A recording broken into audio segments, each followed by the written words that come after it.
Animal rights is a hot topic. It's a big issue. What rights should they have?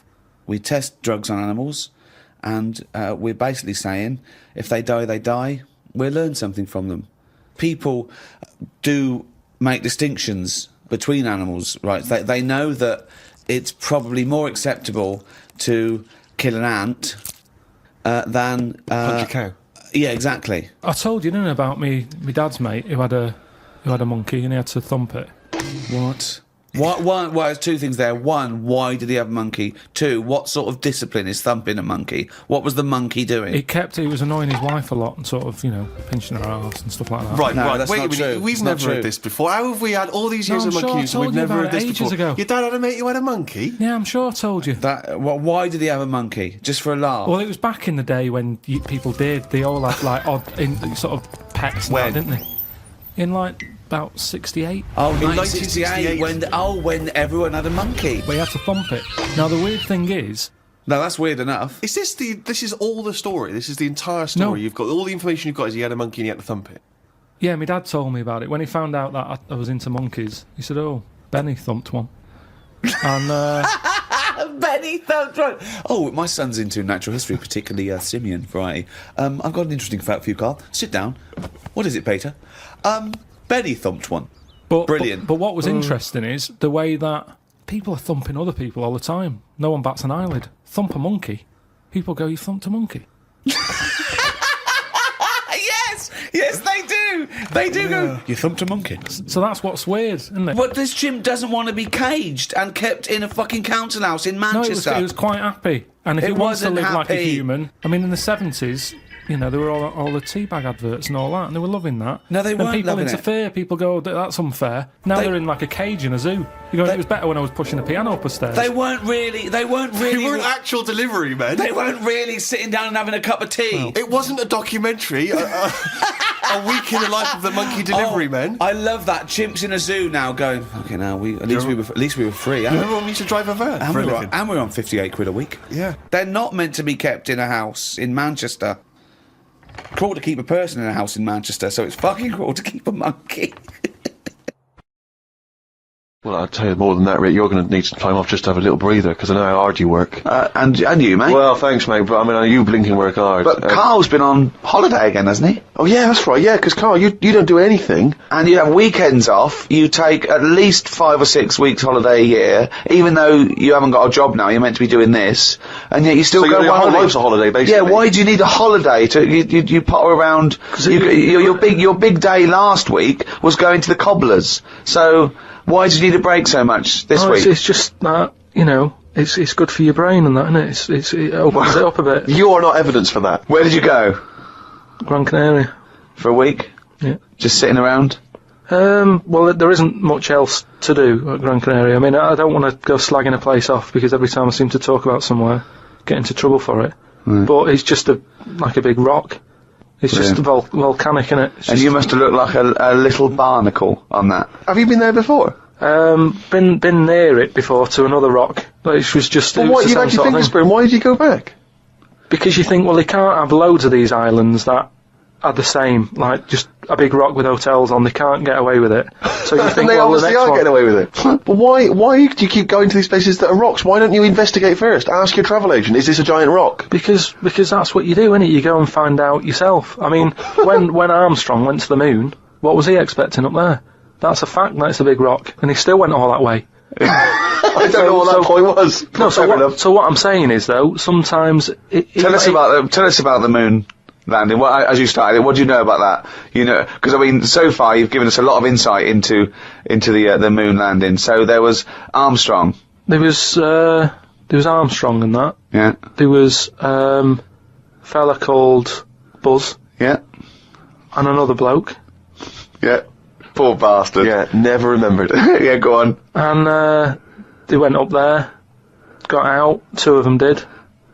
One of them didn't bother. The one whose name, don't know who he was. Didn't even get out, stretch his legs, right? Went all that way. They had a potter about, had a wander, came back again. Yeah. So that's all you need to know, isn't it? Yeah. And in your opinion, pointless? To me, yeah. But to them, I'm sure they had a good time, and that's what I'm saying. Sometimes you just take the risk, don't you? Go and visit a place, make up your own mind. And so, what do you make of this place? You enjoy it, Gran Canaria? It was just a big rock, but did you I bet the moon was better. Really? What did you do? It was just, it's one of them. It was a big hotel, which is that's where I made a mistake. It was one of those like big, massive places where there's loads of people, and you go for your dinner. That describes a hotel. Yeah. No, Sounds to me. You've nailed that. I've been to a few. That sounds like it. No, but do you know what I mean? Though there's the nice small ones where it's just enough people, but this is like mental, and it was all, it was full of old people really. Ugh. I mean that's probably why it's called Gran Canaria, right? Because there's just Grannies old people. everywhere. Yeah, right. But what I thought I'd start doing is start a diary. Okay, why? Just 'cause I sort of had a bit of time on my hands and that. Just thought, write it down, write stuff down. And do you hope that this one day will become one of the great literary documents like Samuel Pepys' diary? I haven't heard of that. Is it any good? You've never heard of Samuel Pepys' diary? No, The most famous diary, other than probably Anne Frank's. I've heard of Anne Frank's and that, and I thought if she's sat in a loft, knocking stuff up, not much going on in her life at that point, yet she was still writing it down. Yeah, whereas Thought you've I'm been to on Gran holiday. Canaria, yeah. I thought, so there is stuff going on that I can chat about. Start a diary. Sure. You started a diary. Yeah. And what are you going to do? Did you keep it up every day? Yeah, just, Oh, can I read it, please? well, a diary is meant to be sort of... Please, can I read some out on this podcast? Karl. Some of it, though, is only relevant to me. It's sort of... Oh, this is... Please, give me it. Oh, my God. I mean, this isn't... I haven't just... Look how big it is! It's one of those desk diaries. It's huge. It's about a foot long, and it's Oh, that is amazing. Imagine if Anne Frank's had been like that. She got out... Right. Everyone would have heard it clang down on the desk. Yeah, but my writing's quite big, isn't it? Oh, look. Give us that. Do you know about joined up writing? Have you heard about is that? There's no point. Amazing. Sometimes you can't read it, can you? So it's Right, best okay. to... Look at ancient times. Oh my God! It starts on the first day. This is wonderful. Going on holiday to Gran Canaria today. Woke up to the news that Tony Banks had died. There was a piece on the news about how everyone was shocked. Got me thinking about an invention that was really good. Right, a watch that counted down your life. If it says you've got 3 days left, go to the doctors. Told Suzanne about invention. She said she wouldn't buy one. But she said that about the iPod. How would this device work, this watch? I mean, how would you know when you were about to die? Is that a concern, again, not for you to worry about, presumably the boffins and the No, all I was thinking is that Tony Banks fella, he died and everyone was shocked about it. But if you had like a little watch on... But how does it work? You can't just say, wouldn't it be good? How would this work? Yeah, I imagine you in the patent office going, got an idea. They go, oh, certainly, Mr. Pilkington, what's your idea? Watch that counting down your life. Oh, how does that work? Just wear it, just pop it on your wrist. No, what do you mean, just pop it on your wrist? How does it work? Just pop it on your wrist. Brilliant. You're an idiot. Well, it's interesting that he goes on. The flight to Gran Canaria was a bit bumpy. I thought about the clock that counts down your life again, and I wondered if it would know if you were going to die in a disaster. No, he's querying his own life. He's wondering if he would know. He's invented this. And now he's shot. A fella on the plane was reading Koi Mag. It was a fishing magazine. I glanced over and noticed he was reading the Pond of the Month article. Don't think they could make it into a weekly magazine. Well, to be fair to you, because I remember seeing a guy on the train once reading Carp Monthly, a magazine dedicated entirely to carp, and it had Carp of the Month. And I just thought, once you're like 3 months in, the editor must be stressing, have we got any more carp? Have we got a carp that's actually done anything? I reckon if they used the same one twice, there wouldn't be many complaints. No one would be noticing. No, that's the carp they used 2 years ago. There was a really fat bloke on the plane. He was playing on his PSP. While I waited to go to the toilet, I looked at what game he was playing. It was darts. He's that fat and lazy, he can't even face playing a more active game on a games console.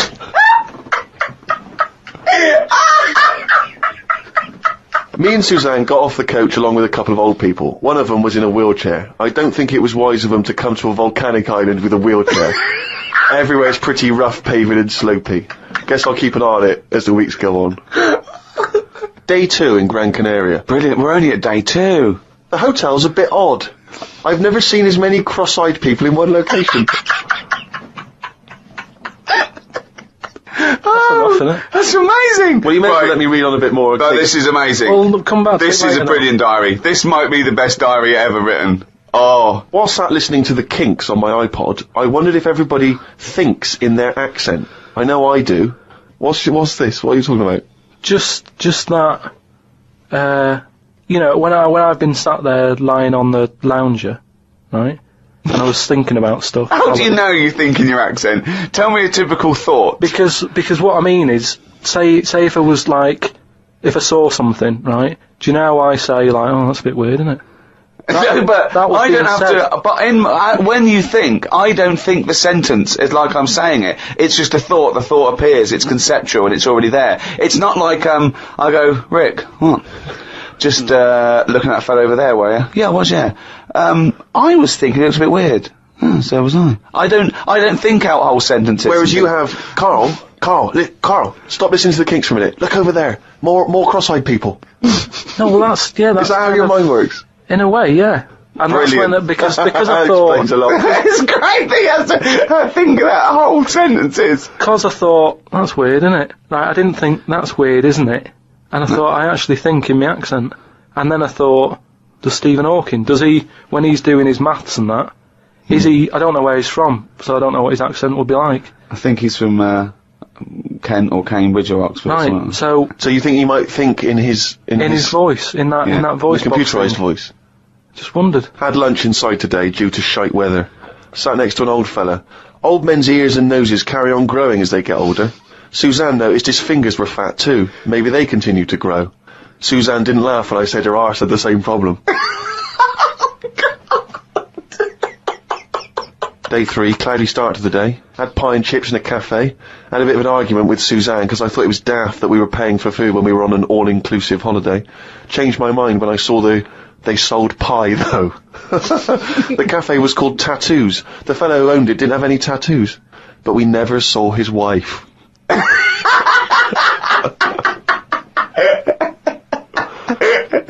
Oh, brilliant. Had a drink in a bar. Everyone sat and watched one of the local cats lick its bollocks. It's the greatest holiday in the world.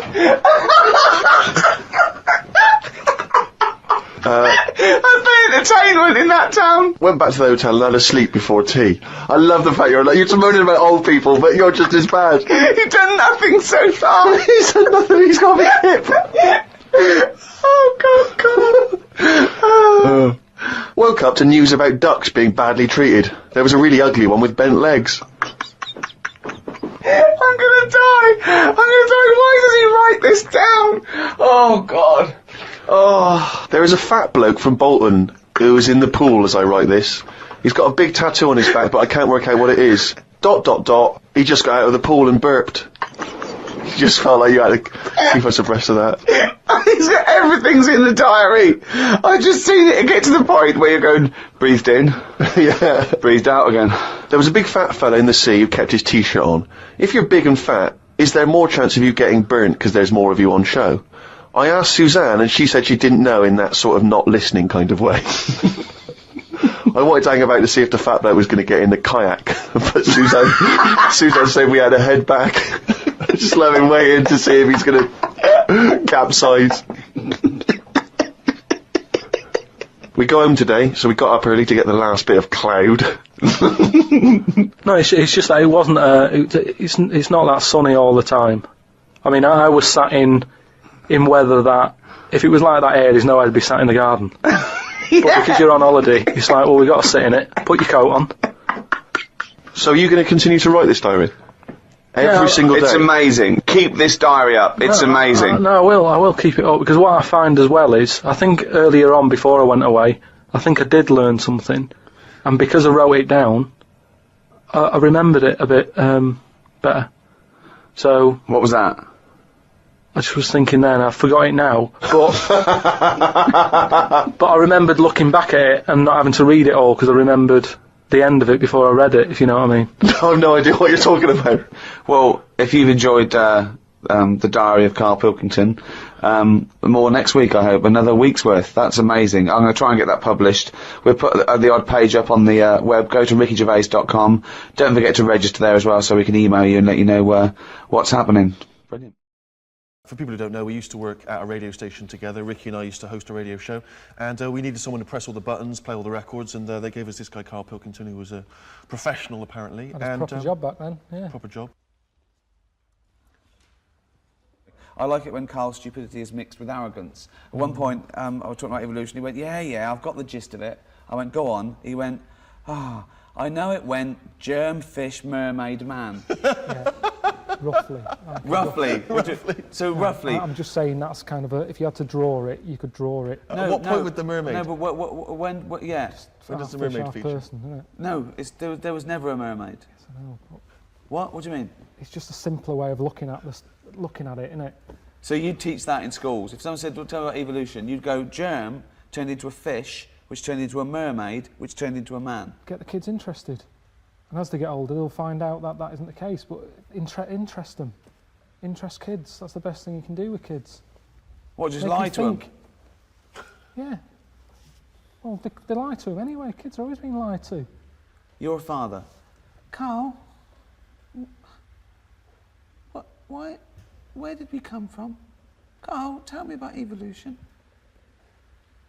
Do you know yoghurt? Yeah.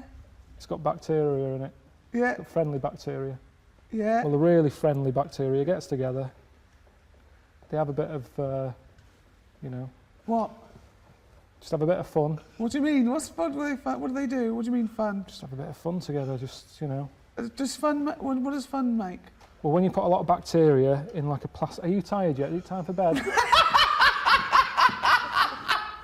I don't know. It's difficult. I haven't got kids, have I? I don't know. I haven't had to worry about that. I've never ever seen someone try to explain how babies are born by using yoghurt as the first point of reference. Yeah. And fun. A load of bacteria get together and have some fun.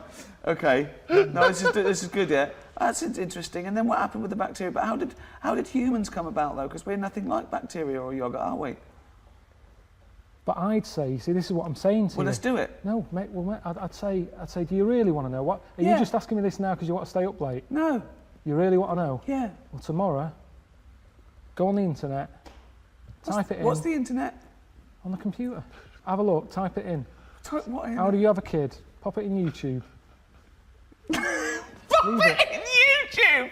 How do you have a kid? Pop it in YouTube. The way you are. But we've talked about this before, haven't we? About the cloning thing. Yeah. That's a bit weird. Yeah. But I don't think it matters because at the end of the day, right, you might look like some other kid, but it's the way you're brought up that will change your features and the way you are, your personality. If you lie, you get a long nose, don't you? Well, no, but listen, right, because I remember when we, I was growing up on this estate. This is going to be good. Go on. No, it's not. It's just an example of how this doesn't work. Go on. So we don't need to worry, sort of thing. Sure. Right? Okay. So I'm growing up on this estate, and there was this woman about 4 houses down, right? Who's a bit rough. All right. Didn't fancy her. Oh God, no.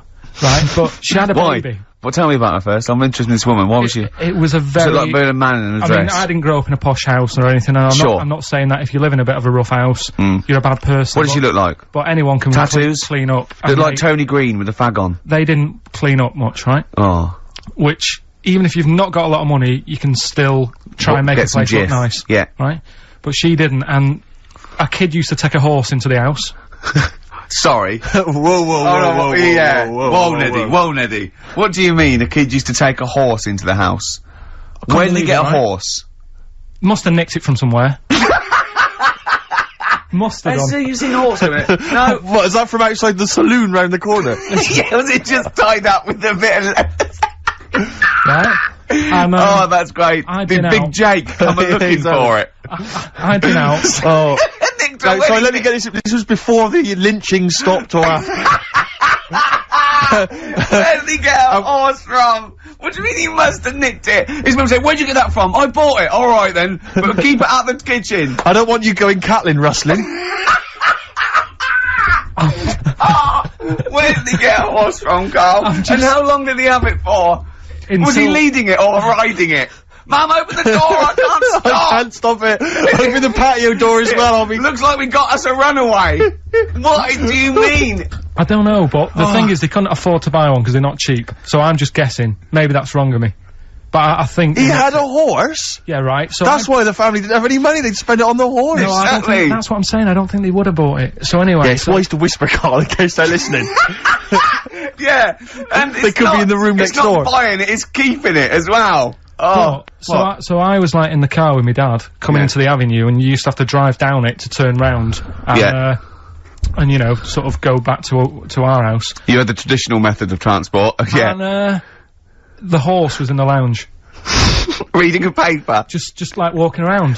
Oh God!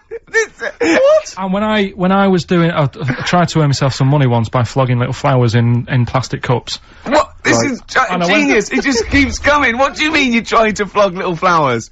What do you mean? Wait. Let's play a record. Let's play a record and come back to this, because this story's going to just unravel and unravel. It's going to go on for hours. Let's play a track, deeper and deeper. It's like an onion, isn't it? We've created a whole world here where there's a man living with a horse. Just walking around the lounge. I come from the West Country, I've never heard anything like that. I just think of a big sort of like orange carpet, and it's got a rediffusion telly, and this horse going, I'm fed up in here. Exactly. This is really... I am not taking the rubbish out again. Yeah. Right, play a record. Let's have Velvet Underground. We've got that lined up. Oh, yeah, the classic from the first album, I'm Waiting for the Man. Let's come back to the horse in a second. Little flowers in pots. What do you mean?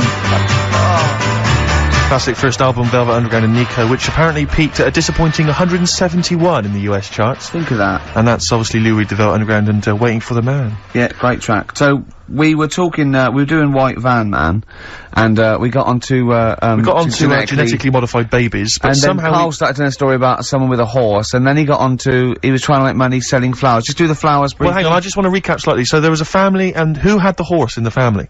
It was... Because you lived on an estate in Manchester. So the mother was a right pig, apparently. Well, I don't know whether that's you relevant. don't need to go that far. But what I'm trying to do is, like, make a picture for you so you understand. What does she what a look picture like? it is. Who did she look like? Bit of a, and no disrespect to her, bit like Pauline Quirk. Quirky, yeah. Right? Okay. I knew you were going to say that. Yeah. I knew it was going to be Pauline. Did she have any tats? Did she have any tattoos? I've never got that close to her. Okay, alright. So who had the horse? Was this her son or her husband? No, her daughter. Her daughter had stolen a horse. Yeah, from, I don't know where, there was I think there was some stables down the road or something. And they kept the horse in the house with them? They kept it in the house. Did but they didn't get have caught? it for long. No. So, and you said you were in the house one day and you saw the horse in there? What happened was, I was, they did this thing at school about raising money for charity, right? For some local charity. And they said you can do anything to raise money, and they came out with all these ideas, and I thought, that's good. What was the charity? But I don't know, I thought, forget the charity.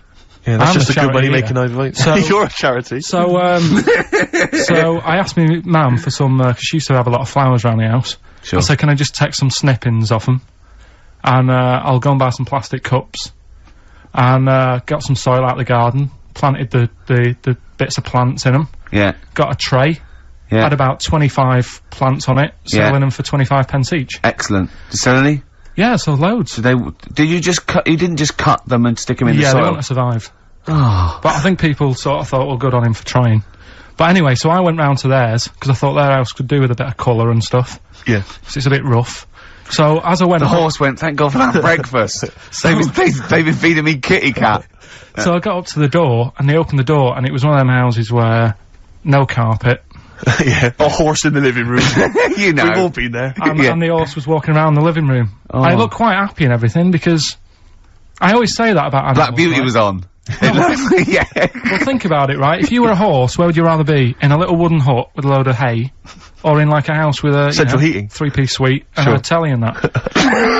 Telling you that! No, but I was saying this the other day, And an Atari. right? I was walking through London the Commodore other day, 64, Yeah. rubbish. Exactly. walking through London with Suzanne, right? Yeah. And you know, like homeless people always have dogs. And Yeah. she said, oh, I hope she looks after it. I said, that dog is happier than most dogs. Right. Because people always walk past and give it a pat on the head. Yeah. It's with its owner all the time. Yeah. It's out in the open, it's not locked up in a house. Yeah. It doesn't You know what I eat, mean? but other than that. No, it does eat though, they're always alright. So that's what I was saying, I think this horse was doing alright for itself. Do you know what I mean? Well, not many horses have got their own house. Exactly. For a start, yeah. But anyway, that's what by we the were talking by. about. Yeah, so anyway, this family, who's a bit. What we were talking about? It was about cloning. Genetically modified kids and all that stuff. Yeah. Right now, what I'm saying is, you could say, you know, right, Steve, you could have a baby, right? And Ricky could see it and say, God, I want one that looks like that. Yeah. Right? It could happen, Rick. So come on, work with him. So you take it to the doctors, and I don't know what they do. They inject it with something or whatever. Yep, that's how it's done. Yeah. And get a little baby, and there it is. It looks the same. Now the thing is, you separate. You both go off and do your own things. Yep. Right. Now, you look at Stephen. You look after your baby. Yeah. You treat it well. You give it good food and I'm a good dad. all the vitamins and stuff. Yeah. Ricky just gives it cheese. Right. So then it changes its looks. It goes a bit fat. You know, it gets tired easily, and that sort of thing.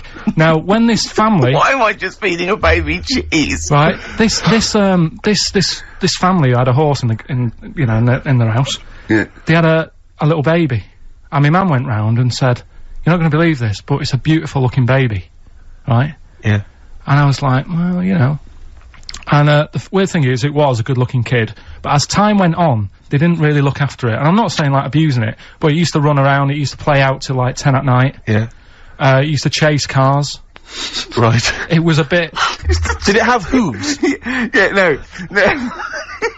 Chase cars! Right. What sort of kid chases cars? Oh, God. No. Was it called Rover? The weird Did it catch sticks? It's Liam, it was called, right? Right. Now, the weird thing is, it was a good-looking kid, but as time went on, and all that, like, not eating properly and its hair was all patchy. It's not Liam Gallagher, is it? And chasing cars and that, and it became an ugly kid. It's definitely Liam Gallagher. And that's what I'm saying, right? You can clone all you like, but at the end of the day, it's how you brought up. Brilliant. Wow. Wow. Life. Wow. That was a hell of a point. Oh, God. But am I right? You're always right, Carl.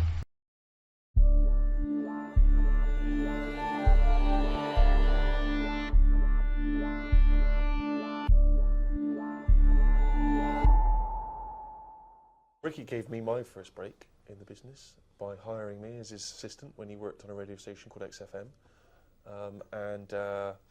Yeah, I'm forever grateful for that. And a number of other reasons.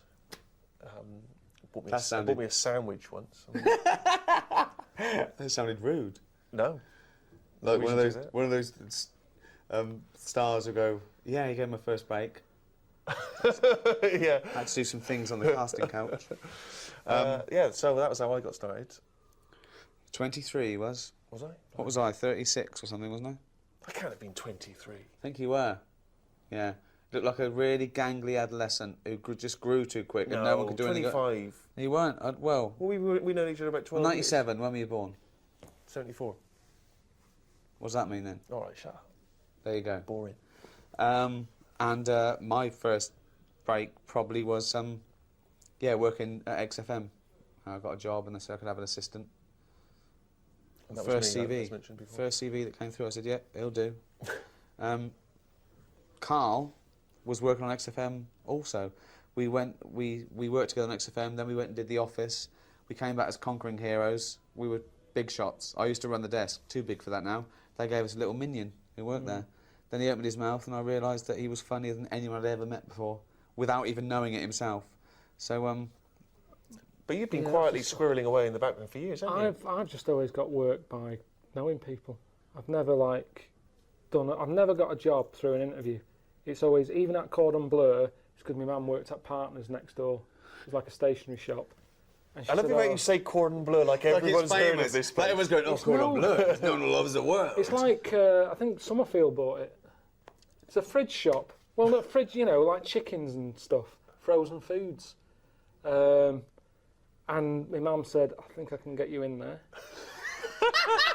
She was connected. She was like the Godfather. Like the mafia, yeah. I'll get you in Cordon Bleu. How? It's next door, isn't it? So, There's a notice in the window. People need it. Yeah. What are you thinking? Just go along. I said, why? What's the intel? Just they said, need any idiot. I said, I've got one of them. Yeah. Went along there, got sacked, didn't you? So any advice really to any kind of aspiring people is know people. That's your advice. definitely know Or people. what's next door? Where do you live? Where do you live? What do you want to do? Where do you live? Next to a chippy. Be a fishmonger. There you are. Good advice. Growing up, I probably watched sort of bad American shows. I watched all those things like Policewoman and all the cop shows. They weren't bad, actually. Thinking about it, they were quite good. Some of them were really good, like Kojak and Rockford Files, that were great. But I suppose my mecca was American TV and all the American comedies from Laurel and Hardy, Woody Allen, Cheers and Taxi and all those things. So those were my biggest influence. American comedy and drama, probably. My first love was actually probably science and nature programmes. I just love, when I got BBC Two, I couldn't believe my luck. Things like Horizon, and now I watch BBC Four. It's probably my favourite channel. I watched a lot of comedy, classic comedy, British comedy. Monty Python and Tony Hancock, all that stuff, all the classic 70s stuff, Fawlty Towers. John Cleese grew up in Weston-super-Mare, very near Bristol. He was tall. I thought, there you are, I've got all those things. But then later, I became very hooked on American TV later when I got older. Never saw Policewoman, though. Sounds good. Angie Dickinson. It was a woman who worked for the police. That was it? That was the conceit. That was the hook. You had to have a hook. Yeah. All bloke sucks lollies. Bloke with one eye thinks he doesn't know what he's doing. He does. Fella on a horse. That was McLeod. Ironside. He can't walk. Right, so they had to have a thing. Yeah. Yeah. That's what it taught me. People think he's an idiot. Yeah. He's got a perfectly round head. He doesn't know anything. Oh. What did you used to watch growing up? I've never been a fan of telly. I'm still not. I don't watch it much. Honestly, the telly at home, it's about that big. I don't know what that is. But it's dead small. I was thinking about getting a bigger one. Now I've made a few quid. It's like, I don't want to. Just edit that, and it cuts to him going, I'm thinking about getting a bigger one. Now I've got a few quid. Be a brilliant clip. It was stuff like flambards. What's that? It's like... I was thinking of flumps. What's no, that? That's no. that It was about period planes and stuff. comedy, innit? It wasn't a comedy. It was drama. I didn't even like it. What was it? No, it was a drama, I suppose. But my mum watched it, and I used to sit and watch that with her. But it was more the occasion of she'd always make a big plate of toast and a big pot of tea, and I liked that. So and your I thought favourite Flambards is on tonight. Favourite TV show was Tea and Toast, really? Yeah, it was. Yeah, it Yeah. was about the thing. Yeah, It was like, that's kind of what What's your telly's favourite about. TV show? Sofa. Night Off. What's your favourite TV show? Night Off. So Dallas as well. We had toast that night when that was on. Then Dynasty came out with like more toast. You're It joking. was just toast. I like toast. Where did you start eating crumpets? What show sort of made you think of the crumpets? I started off on pikelets. Yeah, which is It's like a kid's version of a crumpet. it's like a flattened crumpet. You watch that with usually drama in it. Howard's Way. I got into The crumpets. pikelet. That was Sunday night. Yeah. Sort of crumpet. When would you have a cake? What sort of TV show would you have a cake? Didn't have cakes no, in our house when no I was way, younger. no way, No. no way. Swiss roll. Yeah. Write about what you know, be original, and there's no rush. See, I'd say do stuff about what you don't know. That's what I'm doing. Interesting. Brilliant. I'd say do it for the awards. Oh dear.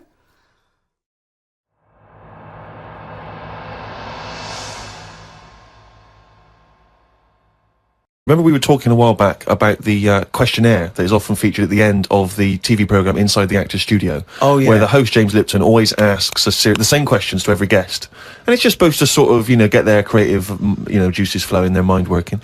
We did ask Karl some of them. We never completed the questionnaire. Oh, let's I thought carry I'd on with fire that a few then. more at him. And that'll also introduce some people to the way his mind works a little bit. Okay. What sound or noise do you love, Karl? There isn't really one that I love. Nice noises, Yeah. like the ones you get. Like I like going in the park, right? And you go, oh, that's nice, isn't it? And you get like bird noises and stuff. But with those bird noises comes a bit of stress, right? Because I was in there the other day, and like I say, little bird noises and that, and a little robin was there, and I thought that's odd. That's out early, right? Because it's like sort of summertime and that. Sure. And then I thought, oh, that's nice. And I was watching it, and then it got like a little worm, right? And I was like, hey, put it down, right? Sorry, whoa! What do you mean? Why I are you didn't- interfering? Why were you interfering In nature. with a robin taking a worm? Just because it was a nice sunny day and that, and I thought, you see, worms normally come out when it's raining, don't they? And you go, well, I bet they're happy to die, in a way, because it's chucking it down, it's miserable. They come to the top of the soil then, don't they? Yeah. When it's miserable. But it was a sunny day. That's they don't drown, I assume. But what I was saying is, about the worm, this robin that I saw that was eating the worm, it had hold of it, and I thought it's a sunny day and that, give the worm a break sort of thing. So I went, oh, like that, and it sort of dropped it in shock. But then when it realised I wasn't that near it, it picked it up again and swallowed it. And I just thought, oh, do you know what I mean? I don't know what you mean, no. I just thought it's a sunny day and everything. Normally birds are nice noises that I like, and yet there it is going about wrecking lives. Wrecking lives!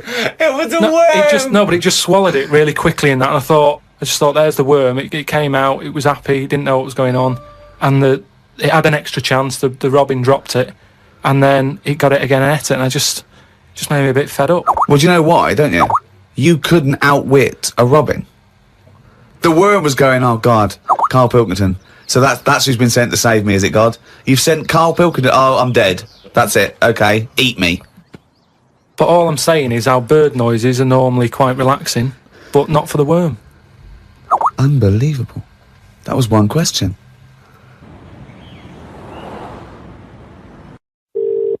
Hello, Hello. How are you? I'm alright. Oh, I'm fed up. You are? Why not? You're my neighbour. Yeah, I'm your neighbour, yeah. Why do you keep putting bins out? Who putting bins out? You. Knobhead. What are you on about? Who is it? Who's this? Chris. Who? Noah. Well, have you got the right number? Who are you ringing? I'm talking to you. And Knobhead. who am I? Knobhead. Well, you're a knobhead. I'm a policeman. You're a policeman, and if I get hold of you, get calling, I'll have you for this call now, because it's all taped, and I'll find out who it is. There's something wrong with you. Yeah, there's something wrong with you. You got a hairy bollock. There's something wrong with you. I'm glad I've got it all on tape, anyway. Do you want a cup of tea? Cup of tea, you'll get a cup of tea, you'll get me fucking fist up your fucking ass. That's Give what it a you'll go. get. Give it a go. Yeah, you better fucking go. I'm gay.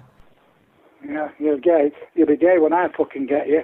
And it makes you appreciate how good you feel. Hello, Hello. How are you? who's speaking? I'm alright. You're my neighbour. Neighbour from where? Yeah. Why do you keep putting bins out? I don't know what you're talking about, I'm sorry. Bullshit. The bin men doesn't come till a Thursday, it's Tuesday. You're putting bins out too early, there's foxes getting at them, there's shit all over the place. Excuse me, my bins aren't out. Who There's do you think dirty you're underpants shouting you at? keep putting in the... You. Say that again slowly. I'm talking to you. Knobhead. I know you're talking to me. Where exactly are you and There's who dirty are you? underpants you keep putting in the bin. I've told you it attracts foxes. Stop putting the fucking bins out two fucking days early when they've got to sit there and it attracts you. And trying to sell me flats. These dirty, shitty undies all over the fucking pavement. I don't know whether it's one of these stupid jokes. I'm having a breakdown. Who's speaking? Okay then. You're my neighbour. Who are you? Who are you speaking? You're my neighbour. Where do you live? Why do you keep putting bins out? Where do you live? And I'll tell you where I live. I don't You want to tell me where say. you live. My bins aren't out. Bullshit. Okay, what street do you live on? I don't want to say. You don't know what street you live on? Well, I bleeding out, you know what street I live on, you dickhead. I can't remember. You can't remember?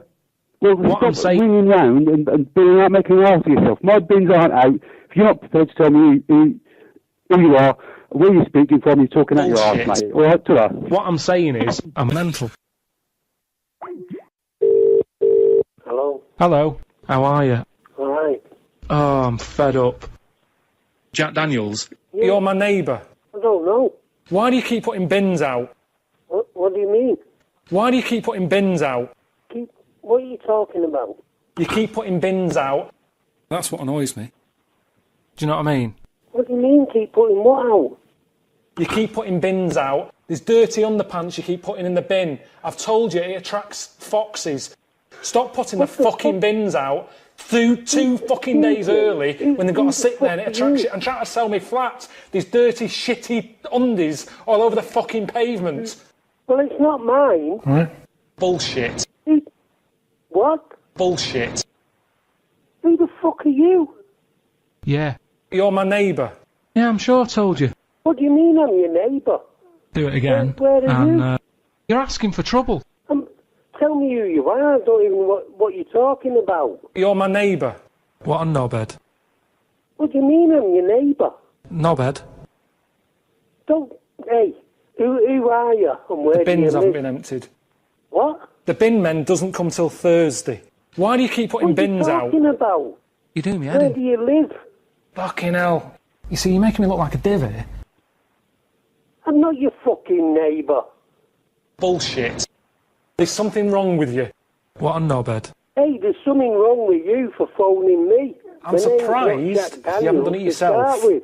What I'm saying is, why do you What keep you're putting saying bins is a out? load of fucking shit, so Why? who do you think you're talking to? Jack Daniels. You're my neighbour. No, I'm not Jack Daniels. Do it again, and there'll be trouble. Listen, who are you and where are you? Yeah, I'm sure I told you. What? I'm talking to you. You Knobhead. haven't told me anything. Where are you? Carl. Alright, I'm Carl. Be calm. Carl. Be calm when I get a phone call like this. Carl. Pilkington. What? Who are you? Why do you keep Where putting are bins you? out? Who am I talking to? Well, it's not Jack Daniels anyway. Bullshit. Jack Daniels.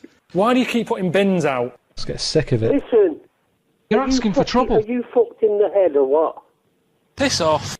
Piss off. You just accused me of doing something like that and I don't even know who you are. Bullshit. I'm Oh. surprised you haven't done it yourself. Where do you live? Where do you live? There's something wrong with you. Because I'm busy. There's something wrong with you, you daft twat. No, but I get enough abuse now. I'm mental. You're fucking mental, alright. I'm having a breakdown. You're having a breakdown? I've been through a Fucking load will of do if trauma. I get hold of you. I can't handle it. Well, that's too fucking bad, mate. Where do you live? Do it again, and there'll be trouble. Do it again? What do you mean, do what again? You're asking for trouble. Am I? Stop putting the fucking bins out. Come and see me if you think you know where I am. So I'll see you there. Well, where am I? And where are you? Doesn't matter. Doesn't matter. That can go either way. What? I'd be very surprised. You'd be very surprised what? What I'm saying is, I'm not that happy with this. Happy with what? I mean, there's rubbish everywhere. What are you talking about? There's filth everywhere. Where are you living? I don't even know what you're talking about. You keep putting bins out. You do me head in. But what can you Putting do? things out where? What is wrong with you people? What's wrong with you? What are you on about? Look, where do you live, you daft cunt? Where are you from? Where are you from? Where have you From been? Mars? Yeah, what's wrong with that? Yeah, 'cause you asked me about it. You're a fucking nutcase, you. Don't phone me again. What else is there? You're a bleeding loony. What tea bags have you got? You what? What? Do you want a cup of tea? Hello? Oh, you're gone, aren't you? Do you want a cup of tea? You want to go to Park House? Why? Because I think that's where you should be. No, you're not doing that. Pack it in. Pack it in. I'm just not happy with this. Don't phone me again. Well, which order would you say You're a works in? nutter. It's not worth it. It's not worth it, mate. No, it's not, because you're fucking barmy. So You live and you fuck off. learn. What I'm saying is... That's not normal, is it? Hello? Hello? Hello? How are you? Who is it? Oh, I'm fed up. You're my neighbour. Why do you keep putting bins out? Who are you? You're my neighbour. Neighbour. Yeah. Hello? What I'm saying is... Why do you keep putting bins out? Who is it? You're my neighbour. But I'm just been speaking to my neighbour. What? You're on about bins? You keep putting bins out. Just get sick of it. There's dirty underpants you keep putting in the bin. I've told you it attracts foxes. Stop putting the fucking bins out two fucking days early when they've got to sit there and it attracts you. And trying to sell me flat. These dirty, shitty undies all over the fucking pavement. I don't live near a flat. I think you've rang the wrong number. Bullshit. Do it again and there'll be trouble. Do you know what I mean? I think you've rang the wrong number because I don't live near a flat and I don't put my bin out. Bullshit. What I'm saying is, it's a bank, right? Busy bank. Normal day, everything's going normal. Busy bank, people going in, doing what they do, seeing about mortgages and stuff. Everything's normal, everyone's happy. So anyway, it's quite busy one day. Fella comes in with a gun and a balaclava on. Man comes in, starts waving a gun around. So everyone's thinking, oh God, you know, everything, you know, oh God. And he's telling everyone to get down on the floor. So everyone's panicking, everyone's getting on the floor thinking, this is it, this is, you know, it's all over. Just when you think, you know, it's all bad news. Doors swing open. Little monkey wanders in. He's telling it to get down on the floor. I don't think it was taking any notice. Goes up to the robber, wanders in, runs up to the fella with the gun, takes the gun and the bag of money off him. Everyone's like, yay, you know, we've been saved. Then the monkey starts backing out with the gun and the money. It does a runner with the money and the gun. No one's seen it since. Right. I know it's mad. That's the idea of Monkey News, telling people how monkeys are pretty, you know, they're mental. Right. Okay. Do you know what I mean? I'd appreciate it if you didn't ring this number again because I don't know who you are and. You're my neighbour. But I've just been speaking to my neighbour. You're not my neighbour. I know both my neighbours, and they're both lovely, and they're both elderly, and you don't sound like either one of them, so... fail! Why do you keep putting bins out? Ringing this number. I'm mental.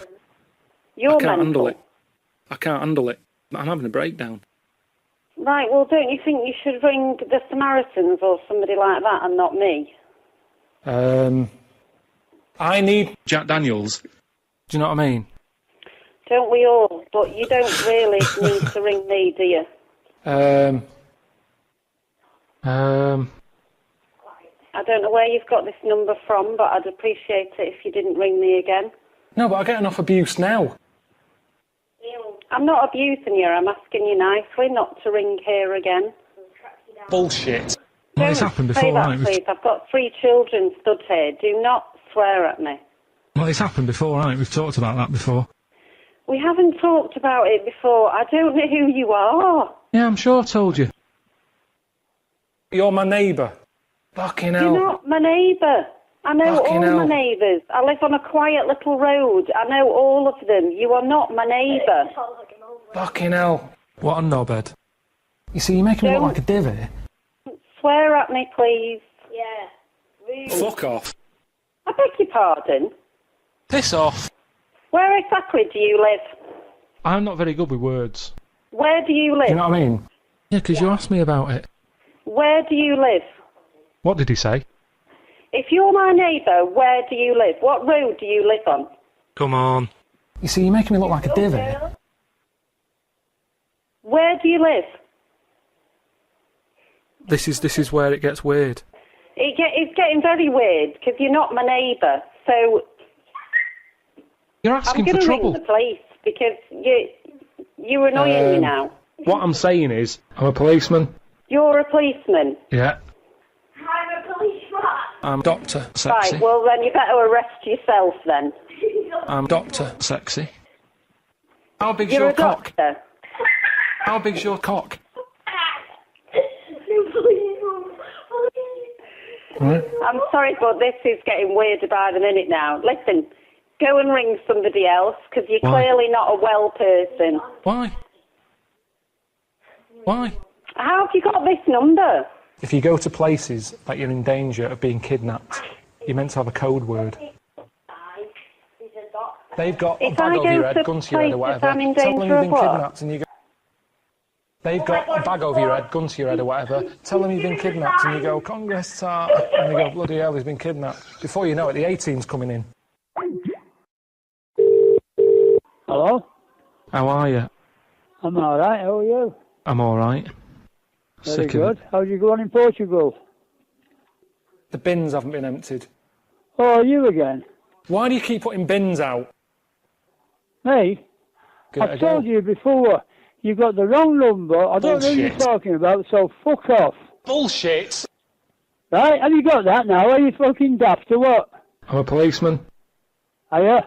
Basically, right, I'm mental. Oh, I know that. I can fucking gather that. I'm having a breakdown. Have you? If I'm not me, what am I? I don't. A fucking nutcase. Now go away. I mean, there's rubbish everywhere. Hello, Hello. How are you? I'm brilliant. How are you? I'm alright. Graham. Yeah. Why do you keep putting bins out? Just get sick of it. What bins? You keep putting bins out. There's filth everywhere. I mean, there's rubbish Where- everywhere. Hang on a minute. What address are you talking from? Yeah, I'm sure I told you. There's dirty underpants you keep putting in the bin. I've told you it attracts foxes. Stop putting the fucking bins out two Excuse me, fucking what days address are you early talking when they've from? got to sit there and it attracts you. I'm trying to sell me flats. These dirty, shitty undies all over the fucking Excuse pavements. me, just a minute. Calm down, please. Who are you talking to? What address are you talking from? What a knobhead. I'm talking to you. Graham. No, you're the fucking knobhead, mate. What's your address? Graham. Graham? It's hard Are to you still explain. there? Excuse me, listen. My last name is Graham, not my Yeah. first name. Graham. What address? I don't want to say. Why not? It's not worth it, mate. Well, It's I don't not know who worth you it. are. I don't know who you are. I'm a policeman. You're a policeman? Alright, I'm Karl Karl who? Pilkington. Karl Pilkington. I don't know a Karl Pilkington. You're my neighbour. Which address? Tell Well, me the which address. order What is my address then? Well, which order would you say it works in? No.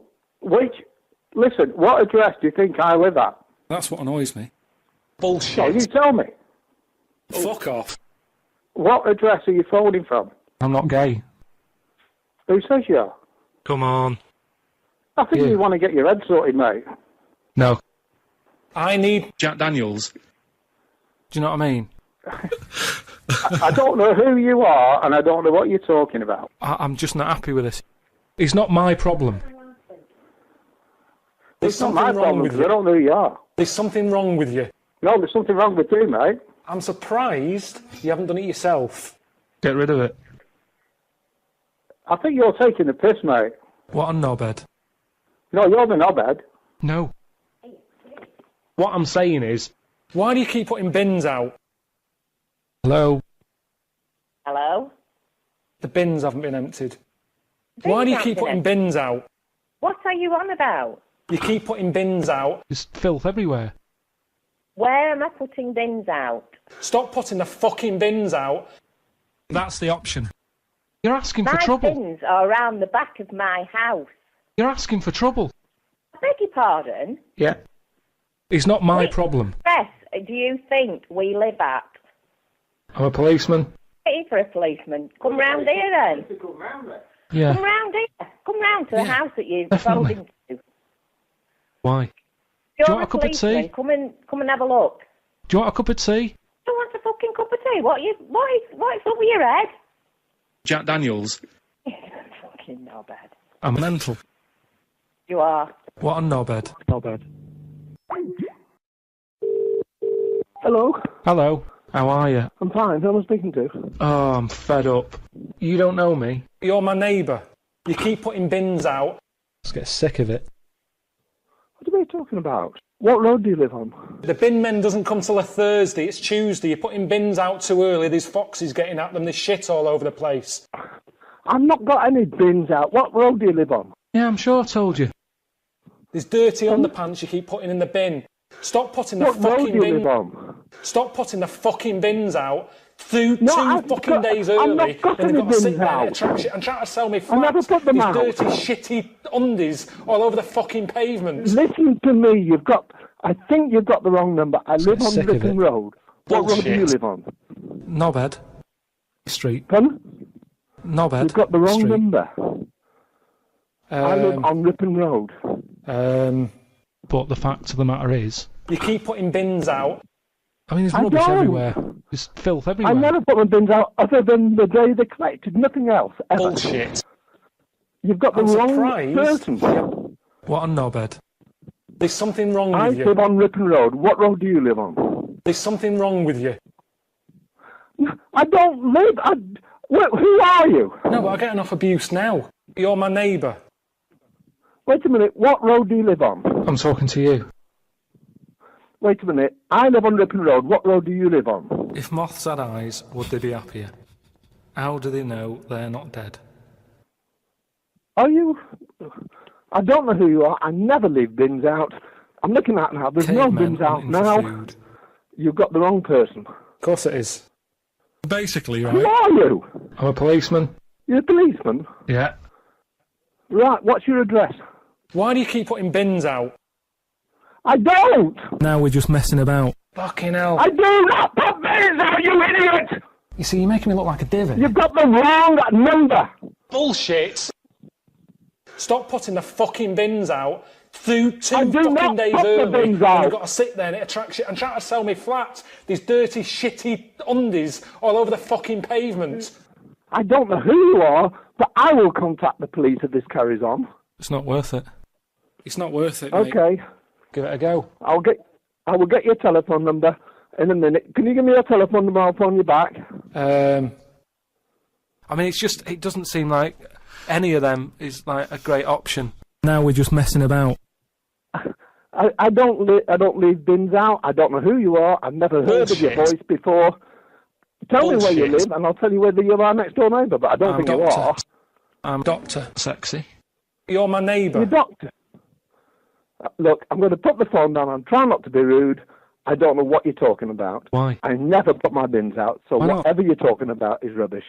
And I don't mean rubbish in the bin. Bullshit. I'm sorry. I don't want to offend you. Bullshit. I'm putting the phone down now. If you can't do it, don't do it.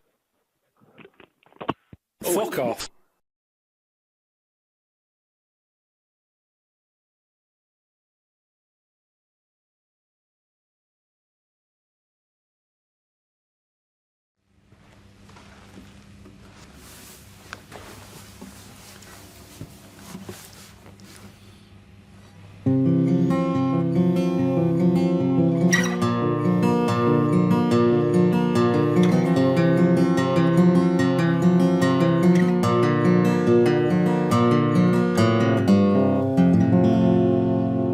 Hi. Welcome to Learn Guitar with David Brent.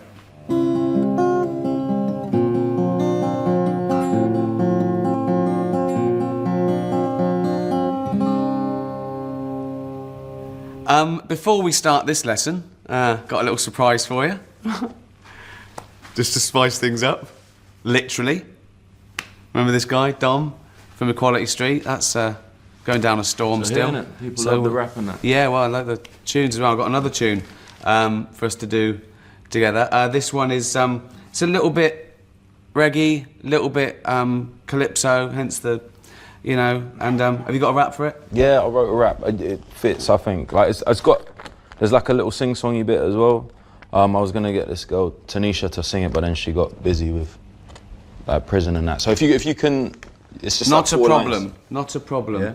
Not a problem. Cool. Yeah. The rap hasn't got anything about dwarves and wheelchairs in No, it it's at this time. it's a different concept. Good, because you know I love dwarves and people in wheelchairs. You know, in fact, I would love a dwarf in a wheelchair as a mate. I've said that before. You never said that. I do, yeah. But you know, in song form, it's a downer. You know, keep that sort of thing to documentary.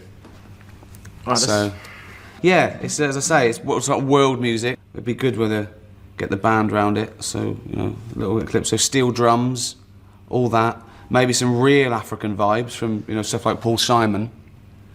And, yeah. Let's do it. It's called Ain't No Trouble.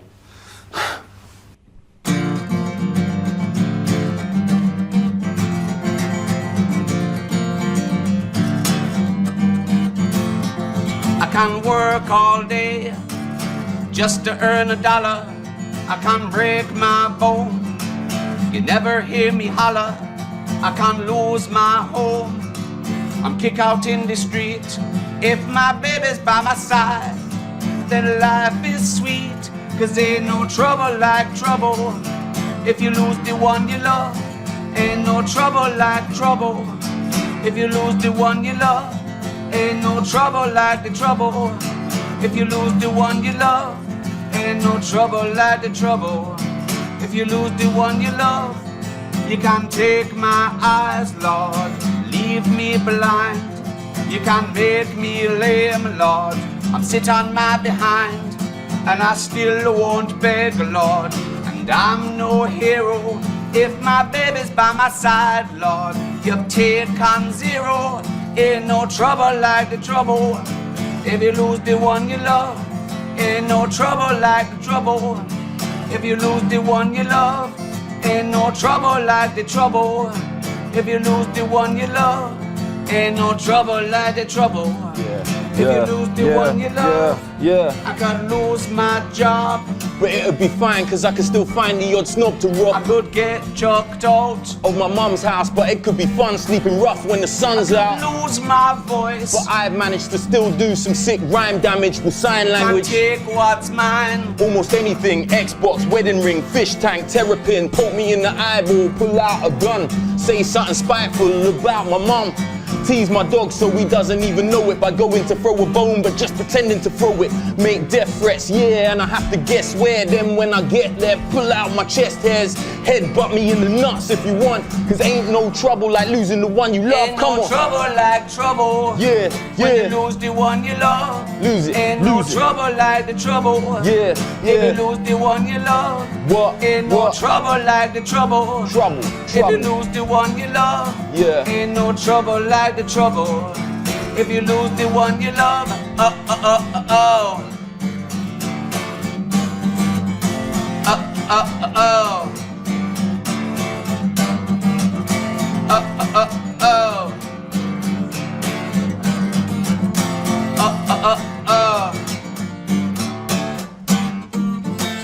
Yeah, what? Why'd you? No, just the D thing, like. What do you mean? When you lose D1, the one D1. Ain't no trouble like the trouble. No, how the lyric goes. When you lose the one you love. Lub. Where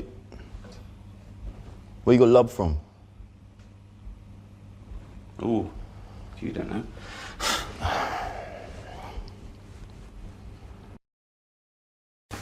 Right, this song is about my favourite place in the world, Slough. Just great memories, great memories. More convenient than a Tesco Express. Close to Windsor, but the property's less. It keeps the businesses of Britain great. It's got Europe's biggest trading estate. Do a typical day in the life of Karl Pilkington. So, for my first question is, what time does Suzanne have to wake up? Does that annoy you? Does she have to get up earlier than you? Because she's got a proper job. The alarm goes off. What time? About 7. That seems early. Yeah, but I'm used to it now. Okay. Now you spring out of bed, make her a cup of tea, do you? No. Right. I let her get up, mess about. By mess about, you mean get ready for work? Yeah. Right. She's not being quiet, so I'm awake now. Right. Mm-hmm. What do you mean she's not being quiet? Well, she's just banging about, like I say, heavy-handed. I don't know how she does it. It's just doors and stuff. Everything seems like the Hulk's in the house. Bounding about. Just don't be heavy-handed with it. When even like pulling the curtains shut and stuff, because it's not her who has to fix it. Do you know what I mean? When she's yanking at them and pulling them open, it's like just pull them like that. I've put them on a nice rail. Just pull them slowly like that. Right. It's things like that. I think the problem is most of the day I'm on my own. Right. Right. I'm doing DIY at home. I'm quite happy. No one's there annoying me. Right. I go for my lunch later than everyone else, so I don't have to see people. He's like Quasimodo, isn't he? It's like coming down when everyone else is not there. When no one's around. Suzanne! No, but then that's the problem. Suzanne then comes home. She's been sort of with people, so she comes in with loads of energy, and I'm going, just slow down. Stop going on, then she's breaking stuff, and that's probably the last thing. What do you mean she's breaking She's stuff? heavy-handed with all the stuff I've been fixing. She broke the shutters. What else did she break? Well, you the could other have day? done a good job. I did do a good The job. shutters? Where do you live? In the Old West? What do you mean the shutters? Some shutters on a window.